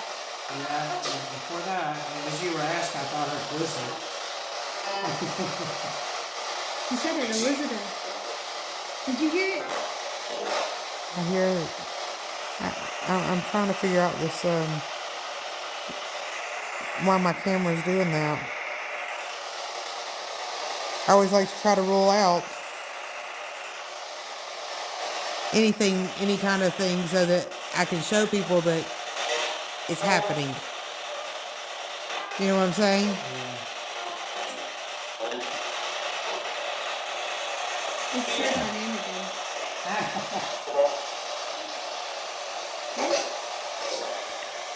Who else here?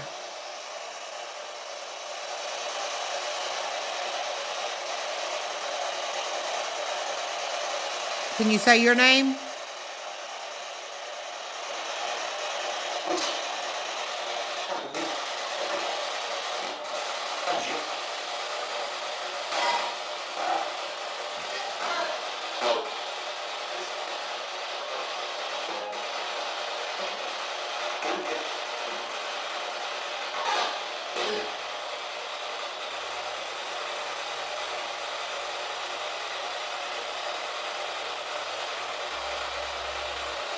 Hello?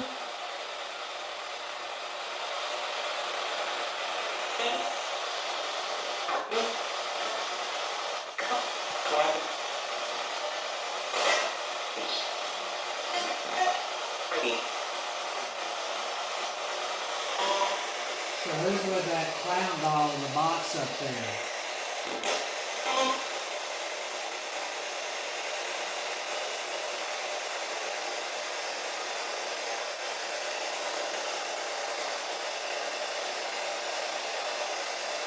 Is it a person with that doll?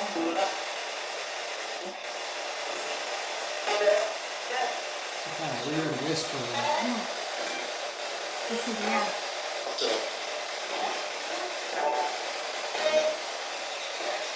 Hold on. It's saying no now. I said it twice. No, no. Is there something bad with that doll? That clown doll in the box?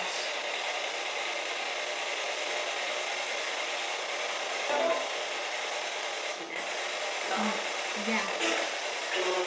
I heard a no, I heard a yeah. Is it just a matter of opinion? It's funny how this camera's doing this. What? Like, watch. Oh, hey, look, there's one. Those are there. Ooh, it's kind of focusing and then unfocusing. Ooh. Oh, I see it. You see what I'm talking about? Oh, the lights. What's going on? Sound like a voice in Dad.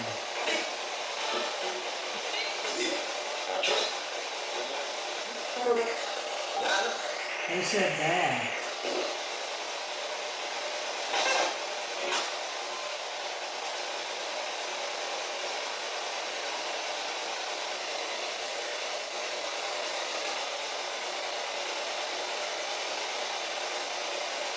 What about the doll who was looking at me? Did you say your name? Said Dad again. That was as plain as day. They call me Dad and Daddy.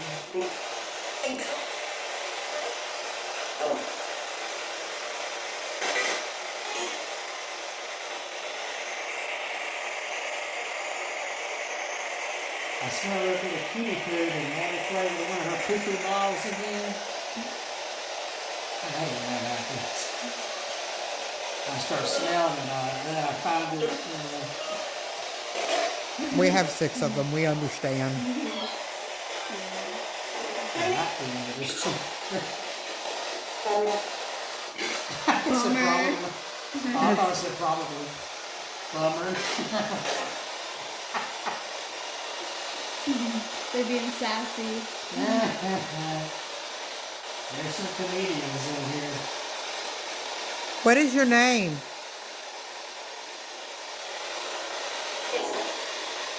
It's Bella. Or some B word. Sorry.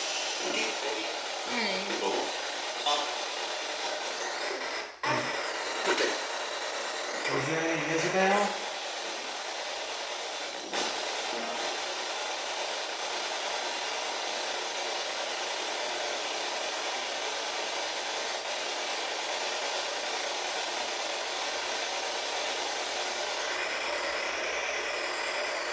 What's the name? What's... Sorry, I wasn't meaning to talk over you. I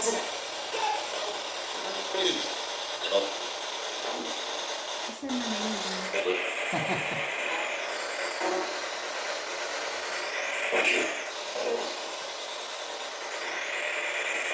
What's the name of the old gentleman with the cobbler stand over there?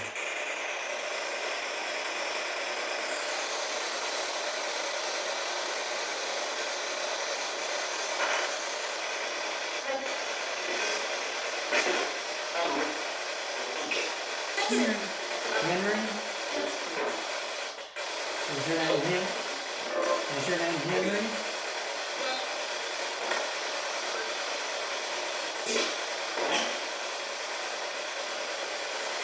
That sounds about right. Is he still with the cobbler stand?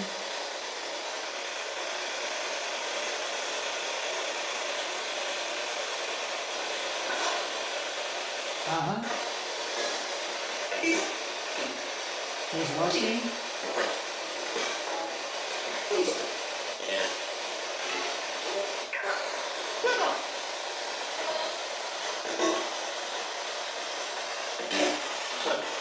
Yeah, tell you all about the cobbler stand. You did not. I have to mention that. That came from Georgia. And it belonged to a German immigrant who came over in the late 1800s. He migrated over here. He was a cobbler, and he took that with him. And when he passed away, it stayed in his family. And still got those 2 metal shoe forms over there. And probably 10 years ago, whoever the current relative is now decided to have a yard sale, and they sold it.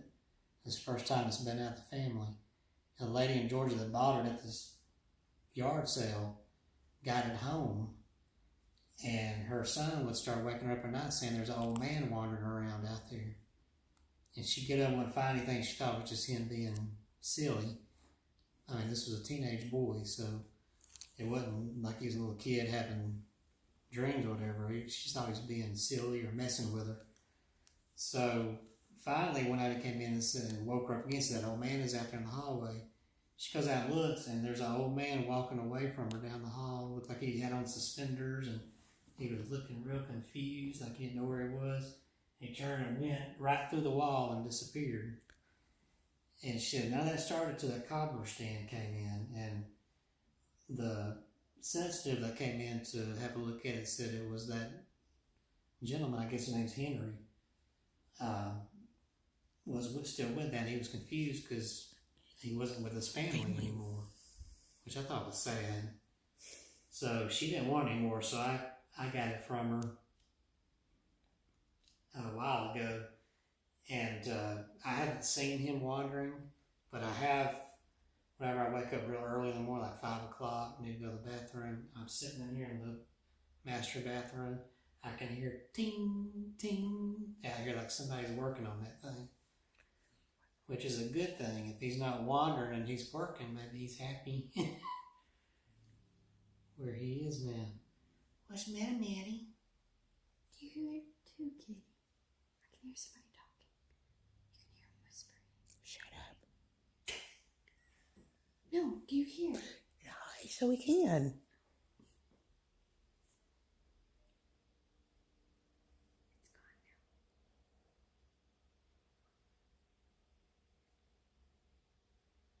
I thought I heard a deep voice.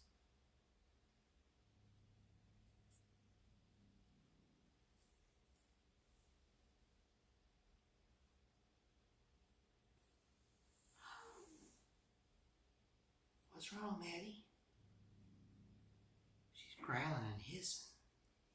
I've never seen her do that before. What are you hissing at? Huh? What are you hissing? Yeah, the cat, she's hissing and growling. Which way are you hissing? Oh, she looked straight at me. Now she's looking at y'all. I've never seen her do that. Maddie, what's wrong with you? Is there something right here, Maddie, that I'm not seeing? A lot of times she sits on the end of the couch. I wonder if that's what it is in her spine. But she wouldn't act like that, though. She might come up and whine at you. I've never seen her. Is there something over here?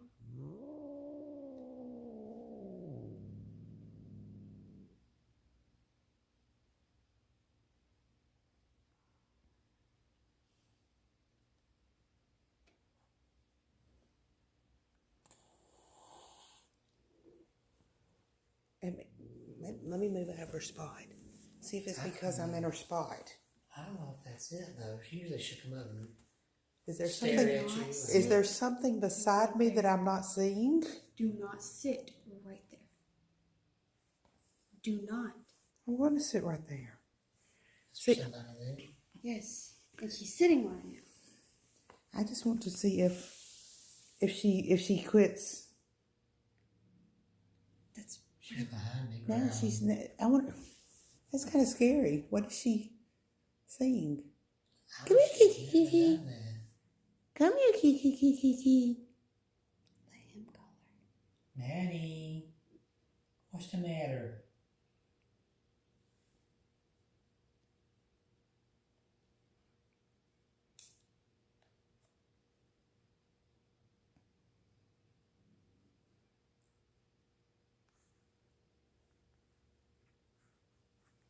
Starting to hear that little bit of music. Sometimes I hear coming from up here. There's no attic up here, but right up in this direction, I hear a little bit of music box music sometimes.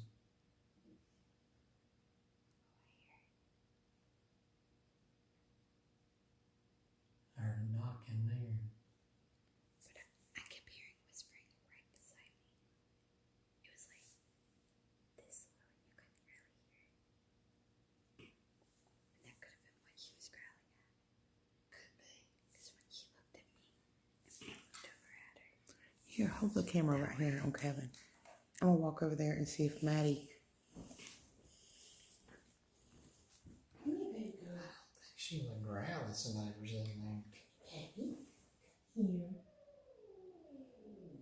Is it? I've got 6 cats, baby. Is it something? Is something on me? I know she hates other cats. I don't know if that might be. I've got 6 of them. I know I've never had a cat growl at me like this. I know when the neighbor cat comes up here to the window, she will and just start slapping the window at him. Mama, stop. You got a shadow. Of course I got a shadow. No. Like this way. The light's not hitting you. I got a shadow over there, baby. Hey, Mandy, come here, Kiki. She made me mad because I'm sitting in her spot. I've never had a cat do that. Well, 2 weeks ago when I had that little, when the scare team came over and we visited, somebody was sitting there, she didn't do a thing. And she crawled up here and sat. She usually likes people and is hospitable, so I don't think it may be something coming through here that. Don't let it attach to me. I got the holy water in there. Oh gosh, it may singe. It may go shh. She doesn't like you either. Maybe it's us. I don't know why. I mean, I know she never seen y'all before, but She was friendly when we came in. I don't know why she's doing that. That's weird. I should have burned some incense tonight. And Oh, I told Kelsey today I was going to burn the incense tonight Maybe that's what. because I felt like He's not smiling anymore. she's not. maybe it's not us. It's the picture. Come here, Kiki, Kiki, Kiki. He was doing like a little smile. Yeah, she had a smile And now earlier. it's Now gone. she's Let me turn that. so her son Luther is trying to come there. If there's anything here that's not supposed to be here, you have to leave in the name of Christ.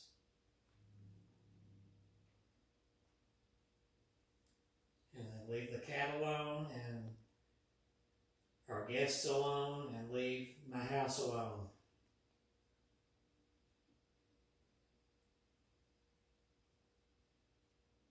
I wonder if it's this. She's not proud.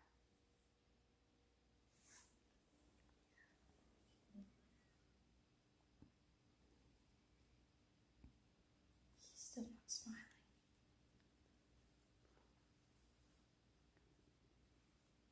I'm going to turn this back on, but then that night egg on whatever came through here. I wonder if I'm going to ask her what's going on, but That was weird. yeah.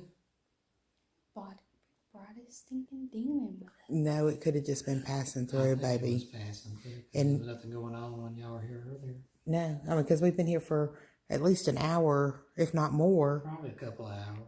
And, It was just after 4 when y'all came. It was just after 6. I mean, so it's not like And I mean, she was fine, and she was fine and nothing came through bad until she started. it kind As I of turned this off, she started hissing. wonder if I'm gonna ask her. He's Yeah. smiling now. You see it? Yeah, I see. It's like she's trying to smile now. Maybe whatever it is leaving. That's why I try to be careful not to do too many spirit boxes in here, because you never know what might try to, it's like a magnet. I know. I like doing the phone app. Yeah, I got that. I could try it. I like doing the phone app because I seem to get more activity from the phone app, and it seems for me to be able to understand it better. I guess it's my hearing. And which phone app do you use? It's that Sono X12. I've been using the Portal. Oh, she's hissing again. Yeah. There was something. A face. Right there. It's still there. And In the window. Very. it's like it's looking in, or is it inside here? It looks like it's looking in.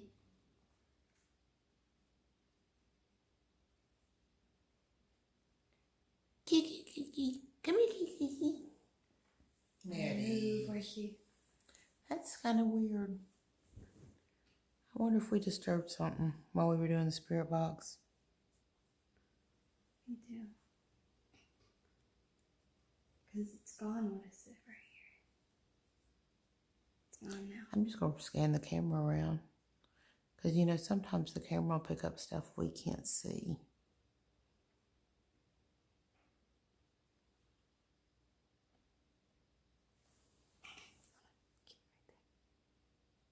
Where?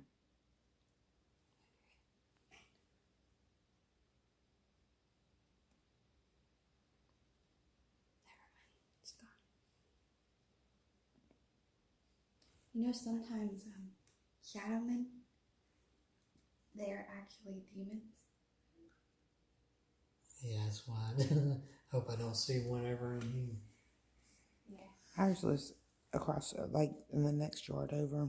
I see it at night sometimes, and it tries to scare me. That's why I remember we were getting out of the car one night when we got home, and I thought I saw somebody walk past the house, and I was like, Mama, do not get out of the car. I was going to the car one morning, early in the morning. I was headed to the courthouse, you know, to marry somebody, and it walked from my house, like the back of my house, to the street. We've got this bunch of bushes over there, and it walked, and I was like, you know, you don't scare me, so you might as well just go away. I didn't see it for a long time, and now I saw it probably about a month ago, I guess. So I don't know if it's deciding it's coming back. But the old man that lived next door to us, their house burned recently. Like, the house burned completely down almost. And he was mean. They said he was mean as a snake. Said he would just as soon cut you as to look at you. I wonder if it's him. I don't know. But Because I've seen an old man. the residual energy from him, like, you could walk into that house and you could just feel it. And I guess because recently that the house burned down, it's been a year ago now, that it just seemed to not having where to go, I guess. I don't know. They said he gardened. Our property used to belong to him, and he was a gardener, and he would plant corn and all that good stuff. So He's completely smiling Yeah, she looks a little more pleasant here than she did now. earlier. She was like, I've just never had a cat act like that. I've heard cats growl before, but they were growling at another cat. one time I've heard her, like I said, when she's in the window, and the neighbor cat walks up to her, and she does not like other cats. And I've got 6 of them, so there could be some. She could either, you know. It might be. You hear it? There's a knocking. It's like a...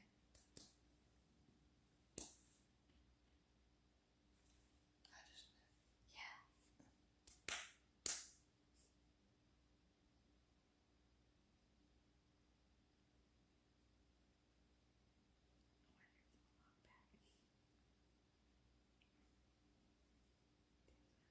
And there was a tap. I get knocks and taps a lot. I used to have a bowl with a little pebbles sitting here. It's in the bathroom in there now, but I used to have it sitting out here when I'd be laying in there in bed. I could hear it sound like somebody was scooping it up and just letting them drop back in one at a time. Right. Mm-hmm. It's like tick, tick, tick, tick, tick. That's amazing. And there's also a ghost cat in here. She doesn't seem to mind it. And as a few years ago, I noticed that I was in there and I thought Maddie rub against my leg. And I looked down and she's not there, and I go look for her and she's asleep in here. I didn't think about it. We just had her cat put to sleep the other day. I did not think about that till you said something about a ghost cat. We just had, what was it, Garfield? Garfield. 2 days ago. I did not think about that. Garfield could be following you, baby. I'm sorry, Garfield. That could be what it is. The ghost cat that was here, I call it Shadow because I don't know what it's. And I took a picture about 2 years ago. Maddie was sitting here, and I had the lights out, and I was doing the EVP. And I took a picture toward her to see if maybe one of the spirits might show up because they like being around her. And in the picture, you see her, and then down here, there's this white, smoky outline. It's like the shape of a cat laying here. Wow. And that was after I felt that ghost cat rubbing my leg. She might be, because she's hissing at me.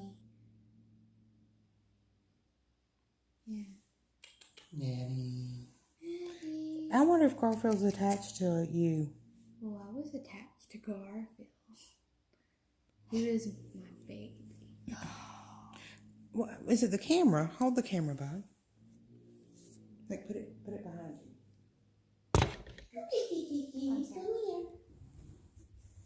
That is freaky, Kevin. This is freaky. Freaky, what are you seeing? You see my Garfield? Is Garfield right here? Maddie, what's wrong? What's wrong, huh? What are you fussing about?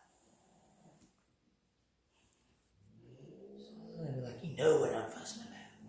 I don't know. I can't. Now she's looking at me, but yet she's looking behind the chair now.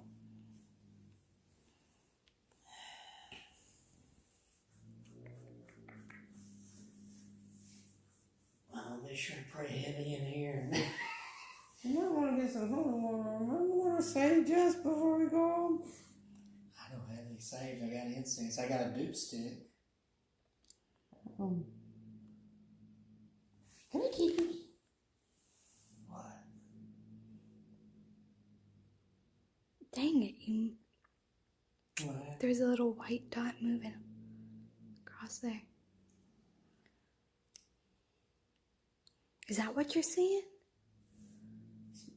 She keeps looking back over there and looking back. She keeps looking back and forth. And she's not looking at me. She's looking at something.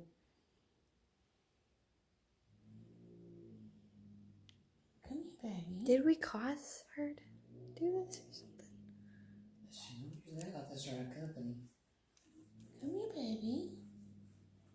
I said 2 weeks ago when the group was there, and some of them she'd never seen before. She hadn't seen the mind. She wasn't bothered by us earlier. No. Hold on to it, baby.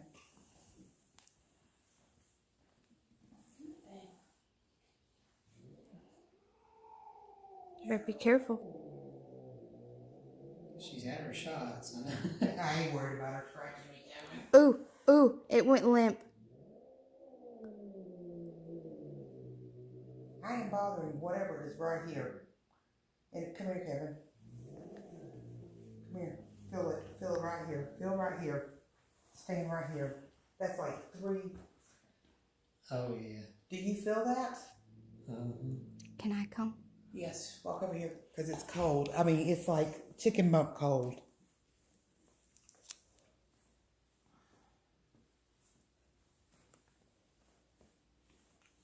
Whatever that was is chicken bump cold. It's gone. She's looking for it. Look. When I'm over here, it's gone.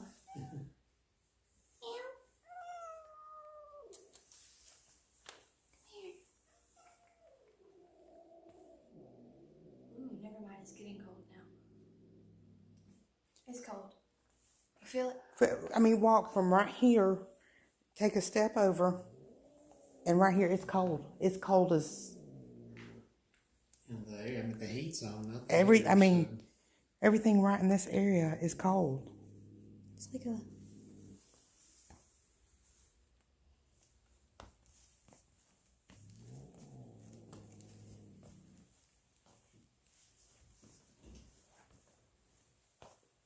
Oh, and then right here, I mean, it's perfectly fine right here.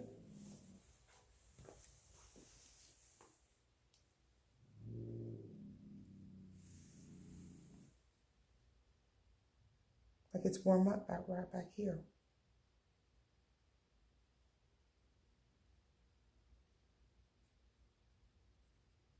Cause see, she's not looking at me now, growling. I'm moving. I'm gone. No, for real, I'm gone. Something just touched me. something to.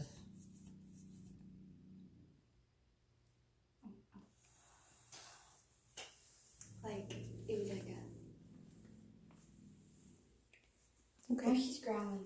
He's looking at me and growling. That is just weird. But there is a significant difference in... Don't get close. I'm not getting close, baby. There's a significant difference in temperature between here and there, Kevin.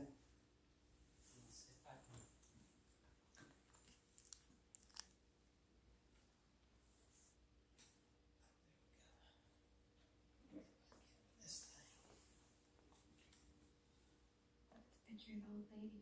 I know. Changed. I know. I had a. Okay, that's the ice machine. Yeah, that's the ice. That's the ice machine.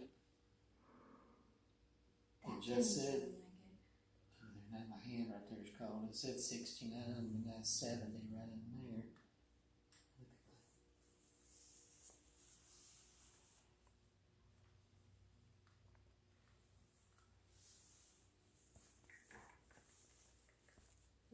She's interested in those right there. Picking it up here. Oh yeah, I forgot she likes laser dots.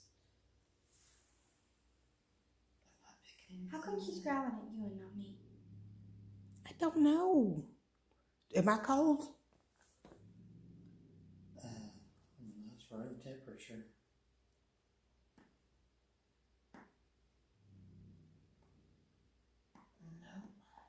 I'm...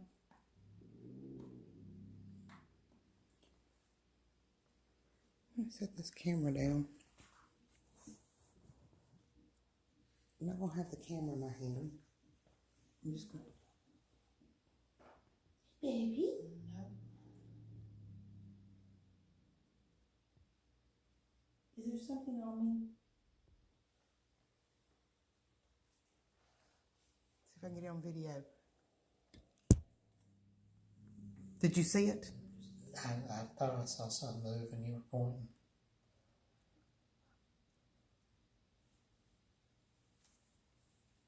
Elizabeth, get behind me.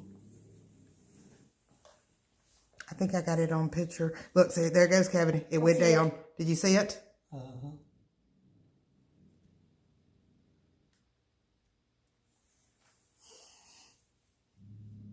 Who is that? Show us on the screen again.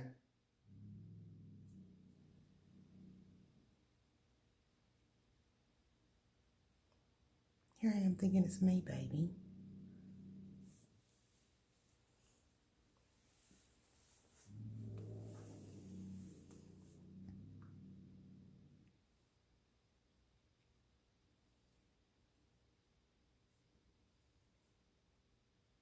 She's looking at me now. Show us on the screen. Come across the screen again. Hey, baby.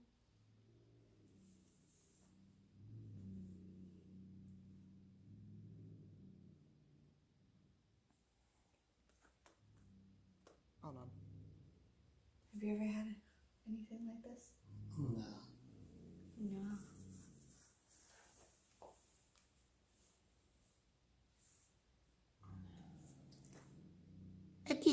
Is she smiling anymore? Yeah, I think she is. Should we turn the spirit box back on We could try. and see if something's wanting us to communicate? Because we've got the cat acting silly, and we've got an orb going through this camera, and that was just a perfect orb.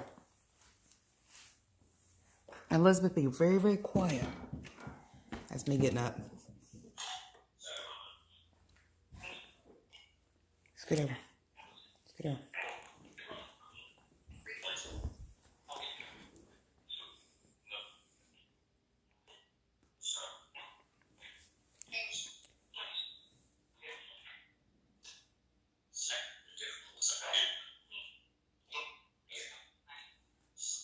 So who's in here with us?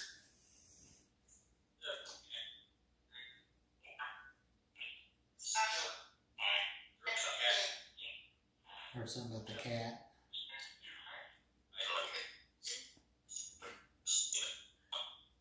Do you call Richard? Huh? Richard.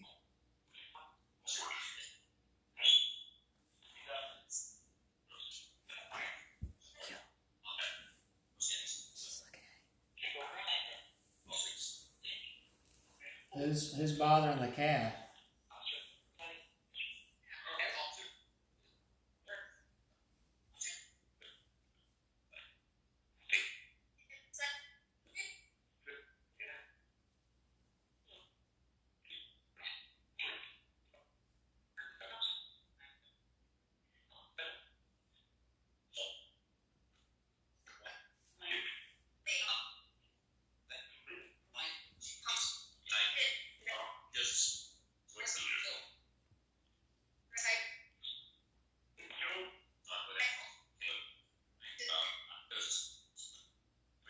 I need for my spirit family to tell me, is there something negative in here, something bad?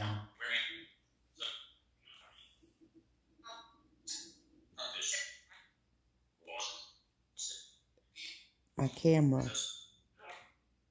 What happened?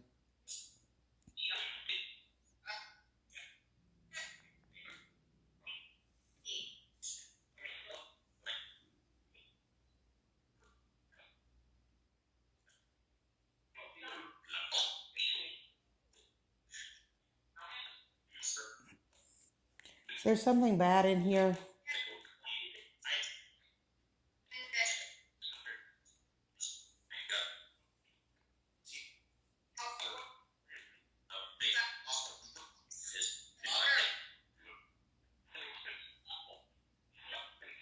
other.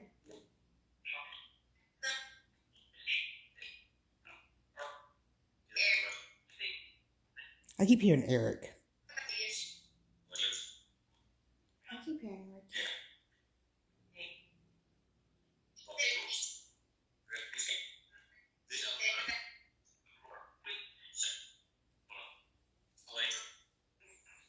Who or what is Maddie growling at? People?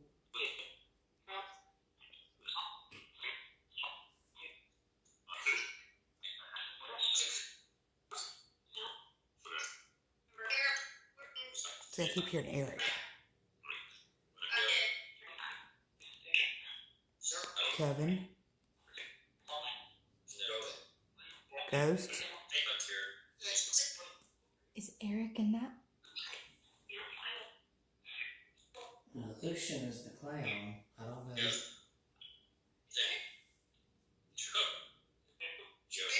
Who is Eric?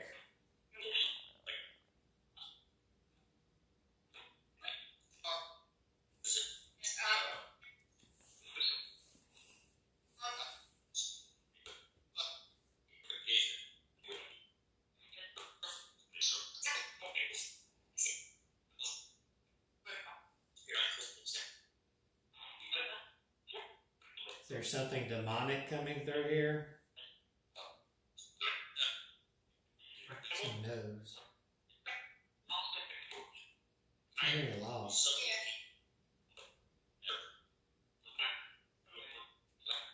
Are you okay?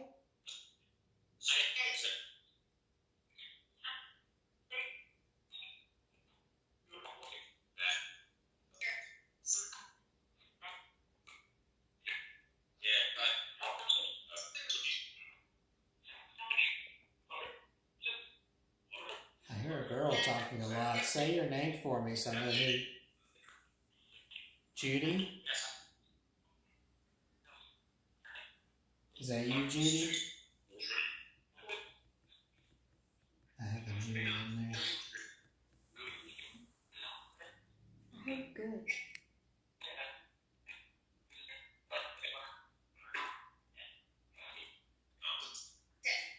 Is Maddie smelling a cat? Is that why she... I keep saying death. Or dead.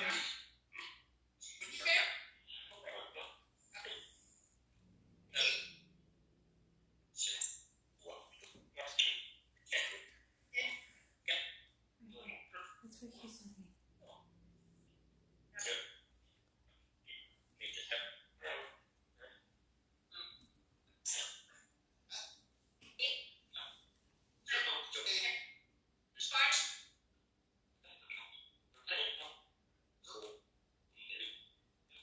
I don't. The orb was. Have you ever seen one of those orbs?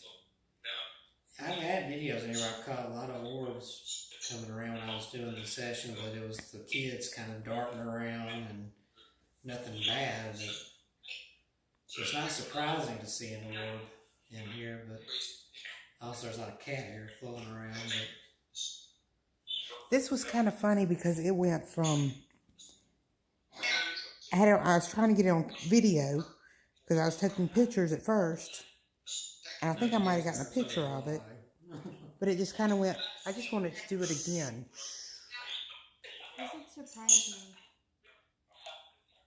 I heard it say it's out. it's out. Yeah. I kind of feel a little bit of calming happening now Yeah. versus a few minutes ago. Maddie seems to be fine. Yeah, she winked at it. She does the wink. She does. Okay. Whatever that was kind of scared me. Maddie. Oh, she growled at me. Yeah, no, she's probably just in the mood now from all that. Well, whatever it was scared her, and it scared me. I haven't done this in a long while in here, and I've been debating on. I don't want to not talk to the babies and all, but I'm always worried about something else coming in. Because it is a magnet. Yeah, oh, it cut itself off. Maybe the babies were like, we don't need you anymore. Mm-hmm. So is it gone now? Yes. Yes. Whatever it was, I want you to stay gone. What was it?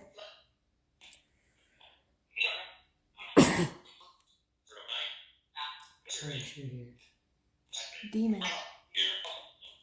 I heard security when after you made that face. I heard we got some security. Or letting me know they're secure in there.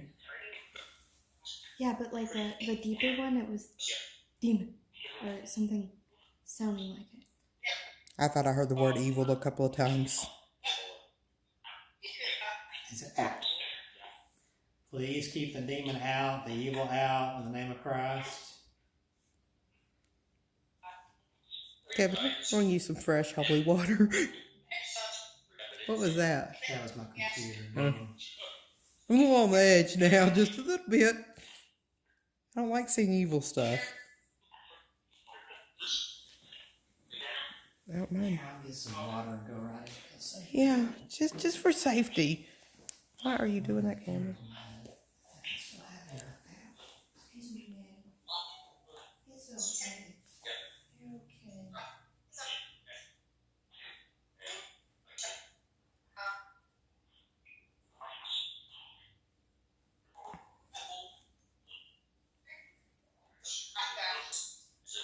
Hello?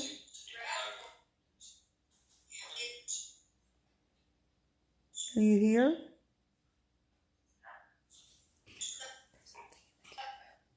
No.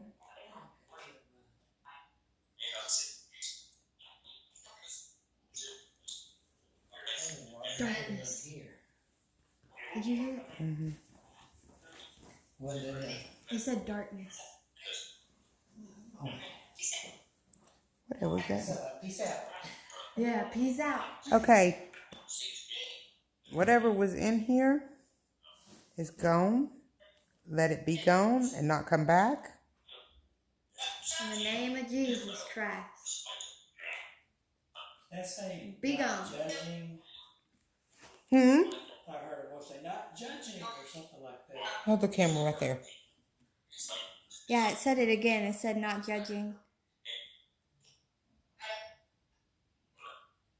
This is weird.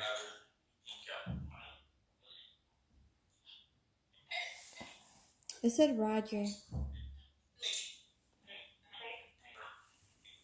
You know, you don't think about it. That is a quick way for them to get in. A quick way to get in. Mm-hmm. Should we shut it off now? I think we should. Because I think that whatever is gone, we're gonna double check. We're gonna bless the house.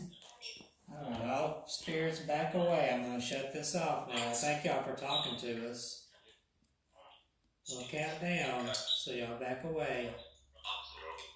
And all spirits that don't belong, go ahead and go where you belong.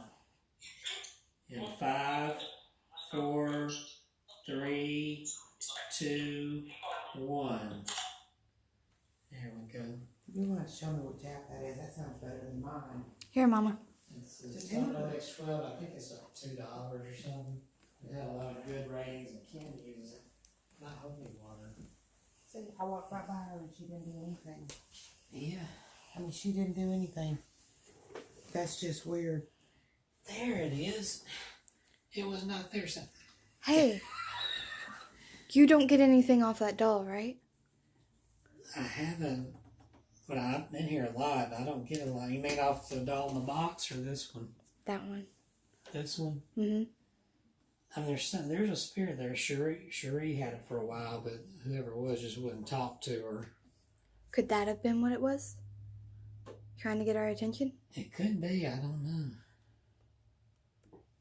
You never know. Maddie, you kind of remind me of our Oreo. Yes, you do. Maddie, be good. I walked right by her and she didn't do a thing. I think she's just in a mood now because of all the... Okay, let's bless this place. Maddie. Elizabeth, she don't like you, which is unusual. Very unusual. Hey, what's this? Yes, Maddie, it's okay. What is that? That's been there a while, some kind of stain. Okay. I just didn't pay attention to it earlier. Been there a while. Maybe she don't like me. Maybe it's because I'm just She an could be just grouchy now, but I don't know. I kind of wonder if Garfield's not with us, Bud. It could be. Garfield, if you are here. I don't know. I mean, I've never had animal spirits. Felt a cold breeze right here as you're talking about Garfield. Come here, Garfield. You're here. Alright. Come here. Show me Just here gonna if do you it are. this way. All right, be quiet, Bud. We're going to bless the house. All right, in the name of the Father, and the Son, and the Holy Ghost, I pray that you bless this house and everything that's in it. Please keep out all the evil. Go ahead and throw it over here. Just to make sure. And all intruders, in the name of Jesus, cast it out.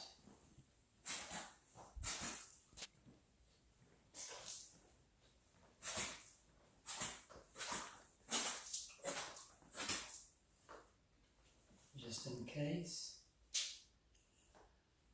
Seal that in the name of Jesus Christ and bless this house.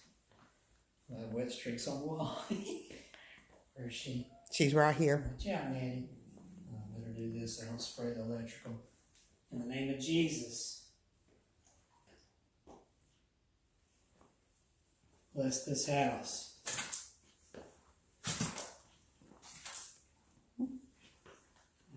We're in here. This, I will bring you more holy water. Oh, that's still some in here. That's lasting a while. I What? want to make sure that you got it, cause yeah. Okay. All right, Maddie. All good. Everything's all good. It's wet, but it's all good. It's all good. Kevin, I have enjoyed this. Maddie, it's okay now. I wonder if it's her okay. I mean, it's only been 2 days. It could be. She don't mind the ghost cat that's been here, but it's a new one. yeah, it's a new one, so. It's a new one. I'm gonna stop this I was video. the last one holding them, I know you were. I'm gonna go up here if you want something good wants to show itself back in this area.